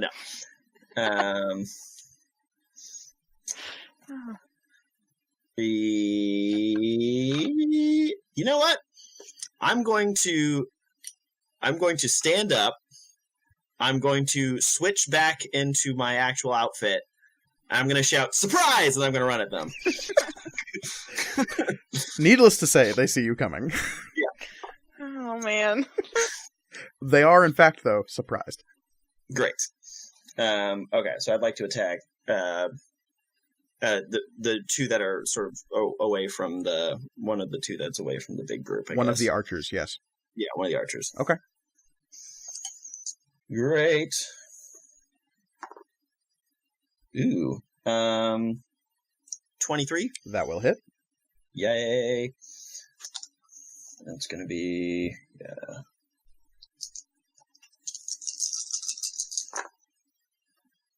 yummy. 14, 16, 24. Now, does Stormpiercer have? I mean, these are bandits. They're clearly attacking me. I feel like this is a just fight. These are clearly bandits, robbing from the weak and ill-equipped to battle them. Of course. They must be slain. Of course. So that's going to be so what was that? 24 plus 3, so 27. In full cursive, you write your name on this guy's chest, and his insides just slop out. Oh, ew, gross. And then I do sort of a twirl to splatter his blood on the other archer, and I turn to the rest of the group and I say, "Next." Well, it is now the bandit's turn. Great. The one who you just flicked blood on will back up and shakily attack you. I'm going to be giving him disadvantage, though, because of that blood flick. Mm-hmm. Blood flick. Yeah, it's super gross. 14's not going to do it? Nope. All right, yeah. He shakily fits another arrow to his bow, and it just goes wide. Just kind of. Yeah. The other 3 bandits, though, will charge you with no such disadvantage. Their clubs and hand axes drawn. Let's see. A 10's not going to do it. A 13's not going to do it. But a 22 probably will. That will do it. Yeah. Oh, God. So, one of them comes at you with a hand axe and gets a good one in on you for 7 damage. Okay. That's slashing damage if it makes any difference. I don't think it does. No. That'd be 29. Okay. All right. The leader of these bandits will take a step forward, seeing you.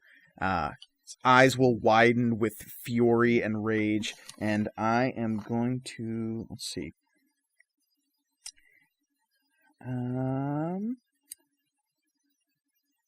A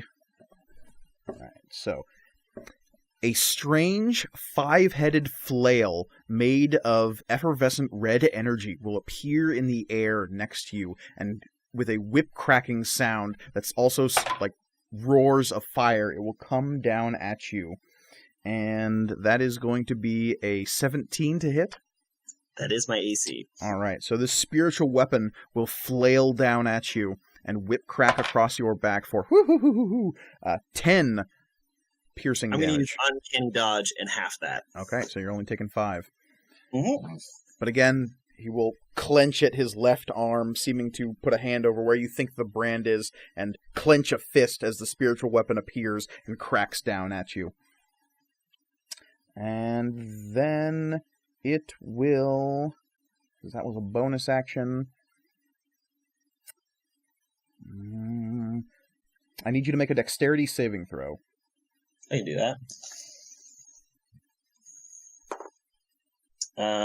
14?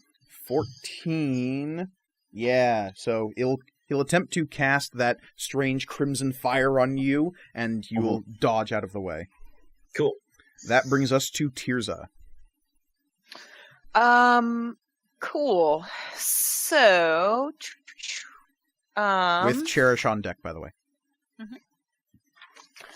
I am going to make the final turn around the cart. Yep. You round the cart to see Sid, who you heard him shout surprise, and then you saw him charge in from the side. So you see him surrounded by bandits, and just on the other side of him is a archer and what looks like the bandit leader, though they're doing some funky spellcasting. Cool. Well, I'm gonna cast command on the archer and one of the bandits surrounding Sid. Okay. I'm gonna leave magic guy. Okay. They have to make wisdom saving throws. Yeah.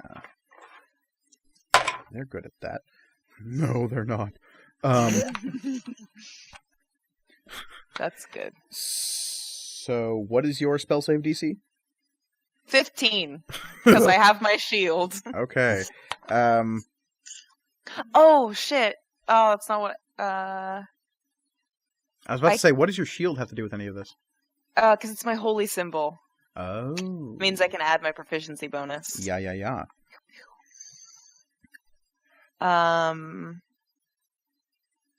Well, I targeted the wrong people. That's nice. But- So, the what is your one-word command? Flee. Flee.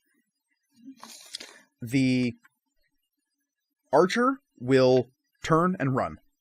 Okay. The bandit will turn, grab their wounded companion, and drag them away because he botched, so he's going to try double hard to not only flee, but also get his comrades to flee. Cool. So the guy that Grawl had wounded is being dragged away by his companion, leaving Sid alone with a single bandit in front of him and the bandit leader just behind. Oh. Which brings us to Cherish. Okay, so Tirza and Grawl ran around the left cart, yes? Grawl has yet to make it around the cart. But that Yeah. would, but Yeah. that's what like they were doing. Yes. So Cherish is going to do the same thing, but with the right cart, Okay. and So- just kind of like run up. You come up As- behind the bandit leader. Okay. I'm gonna cast Magic Missile at this fool. All right. Give me magic missile damage. Yes, Olivia? Nothing. I was just maybe we should figure out what's going on. Nope, they need to die. Oh, Okay. it's Magic Missile. It's not gonna kill him. Sure. Probably. Ooh, it might though. Yes. That's 13. 13 damage. Yeah, he's hit, but he's not dead. Okay. So, that brings us to Grawl. What's left for me to murder? Guys. There are 3 bandits fleeing in the distance, though one of them is being dragged by his buddy and didn't seem to want to necessarily leave. I left the job undone. That's so sad. There is 1 bandit still attacking Sid, and there is a cult leader on the opposite side that has just been struck by magic missiles, which actually they need to make a concentration saving throw. Actually, no, spiritual weapon is not a concentration spell. I keep forgetting that. That's nice. Yeah, spiritual weapon's awesome. So I'm gonna round the cart on the left side. And how far away is he? Which one? The bandit leader. The bandit leader is about 20 feet away. Okay. And how far is Sid's friend? 10 feet. Great, Sid's friend. All right. So you rush up and attack alongside Sid. Yep. Okay. Yeah. Would that give you advantage? Are You're you not- flanking him? No, you're not Well- flanking. You're just attacking shoulder to shoulder. I don't know what that dice just meant. So. Okay. No, roll another one then. Oh, 20. Natural 20? Yep. All right. And to remind our listeners, on natural 20s, we of course do epic crits. So what is the most damage you could do with your sword? Most damage I could do is 12 plus 4, so 16. Now 16. give me a roll on top of that. Yet another guy cut in half. There's another 11 on top of that. All right. So 27 damage to this bandit. And that's not me attacking twice. So with the first attack, you, from crown to taint, just straight through this guy. And he falls apart.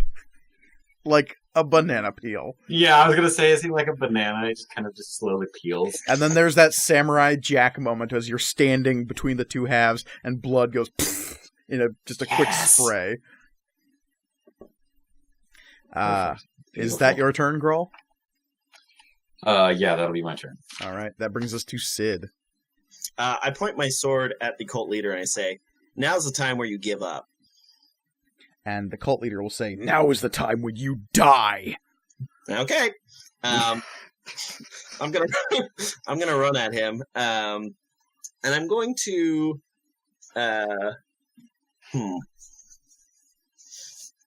I mean, I could just run up and stab him, but where's the fun in that? I'm going to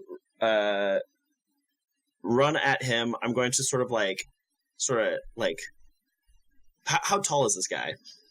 Roughly like 5'8", 5'9". He's got raven black hair that comes down into a bit of a widow's peak.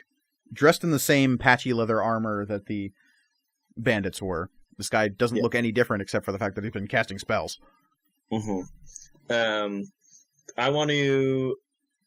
If I do non-lethal damage, can I still get my sneak attack bonus?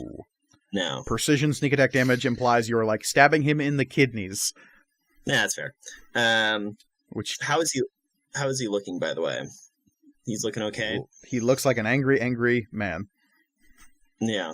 I would outright destroy him. Yeah, fuck it. Okay. I'm gonna run up. I'm going to...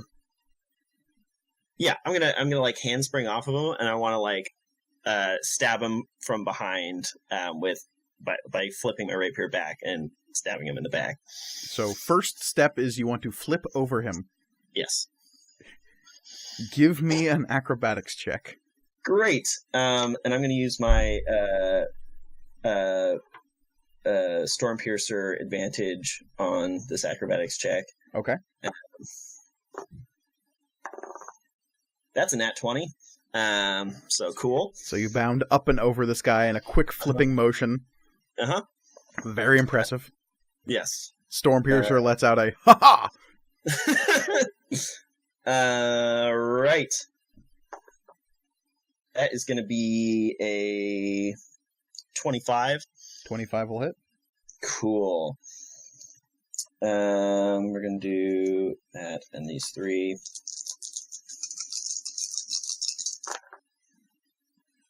Mm.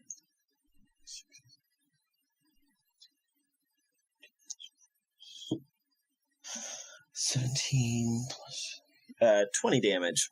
20 damage. All right. He is real badly hurt, but he's not dead.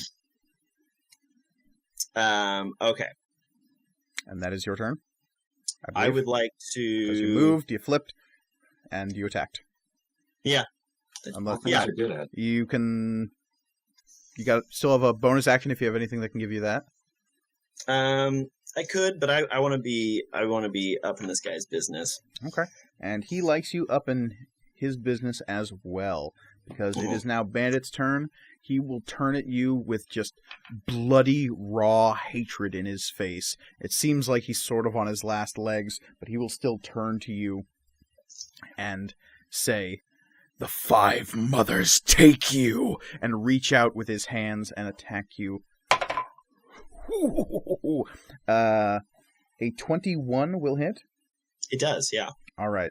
So he will cast Inflict Wounds at a 2nd level as he grips you with his hands. And let's see.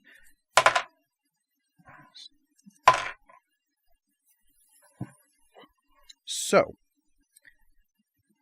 bolts of red, white, blue, black, and green energy go coursing through this guy's arms, coming out from the symbol on his left arm as he grips your shoulders, and you feel this horrible, draining essence coming away from your body as you take 20 necrotic damage.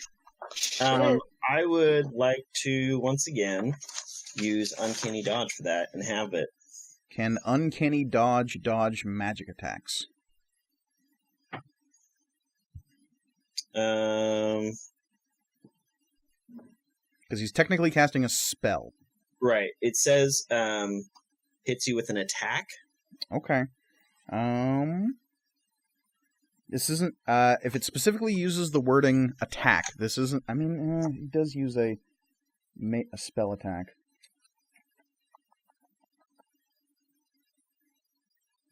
Yeah. Okay. So the damage is halved. You sort of wrench one shoulder out of his grasp, and he still courses a ton of damage into you, and you just feel your left arm sort of going limp in his grasp. Then he will make another gesture with his free hand, and his spiritual weapon will whip in and attempt to attack you. Okay. That's not going to do it, though. 7's not going to hit, so. Nope. So, yeah. That brings us to Tirza. And Olivia, you seem to have had something to say this whole time. Uncanny Dodge is only for melee attacks, but... Where does it say that? I just looked it up. Oh. It defines attack, or attack is defined in the player's handbook definitions as weapon attack. Okay, I will take the full amount. So, 20 necrotic damage. Ooh, no, that's alright. Are you trying to kill our team? Yes. Wow. Okay. But only I'm being very cocky. I deserve this. But only because I have very special magic Healy powers. Speaking of which, Tirza. I have some conflicting information, but that's fine. Oh, you do? Yeah. We'll sort it out later. For now, Yeah, Sid, fine. Anyway. in this Twitter can sort it out for us later. In this ultra dramatic moment, Sid has taken a lot of damage, paying for his chutzpah and daring. Tirza, how do you respond?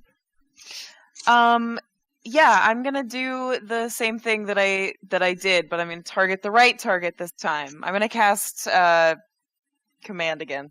On the cultist / bandit leader? Yes. Alright, you do so. They need to make a wisdom saving throw. He does have to make a wisdom saving throw. Spell save DC on that, he rolled a 12. That's not gonna do it. Alright, what is your command? Alright. Before the might of the storm, grovel. Boom. And eyes wide, the figure will release Sid and then fall to their knees, and head bowed will not look towards Tirza, but will place their hands up towards her.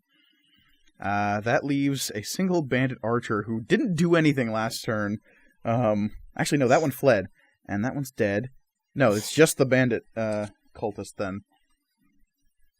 So, that brings us to... Tirza, do you move at all?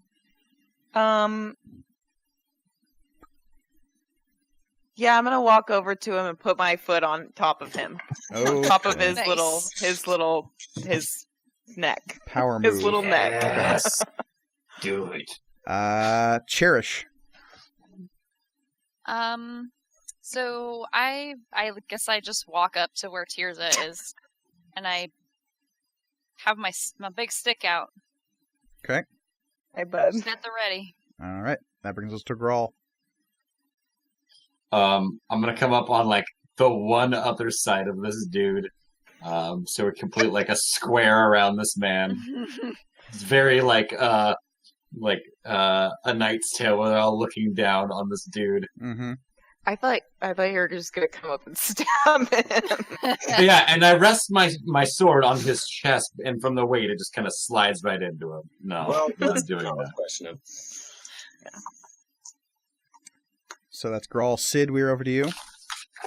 Do you have rope? Yes. I'm gonna tie him up, Cool. Alright. You but wanna first I'm gonna spit blood on him. Nice. Alright. So,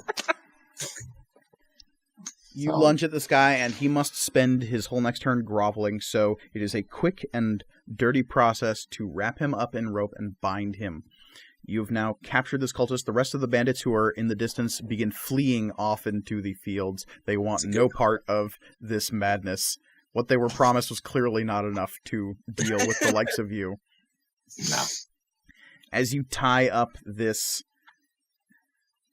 cultist masquerading as a bandit, because it becomes pretty clear that this guy is of the same faction that you've been dealing with. They, as soon as they take their hand away from their arm, you can see in their rolled up sleeve that brand mark inside their left of their forearm. Inside their left forearm, I should say.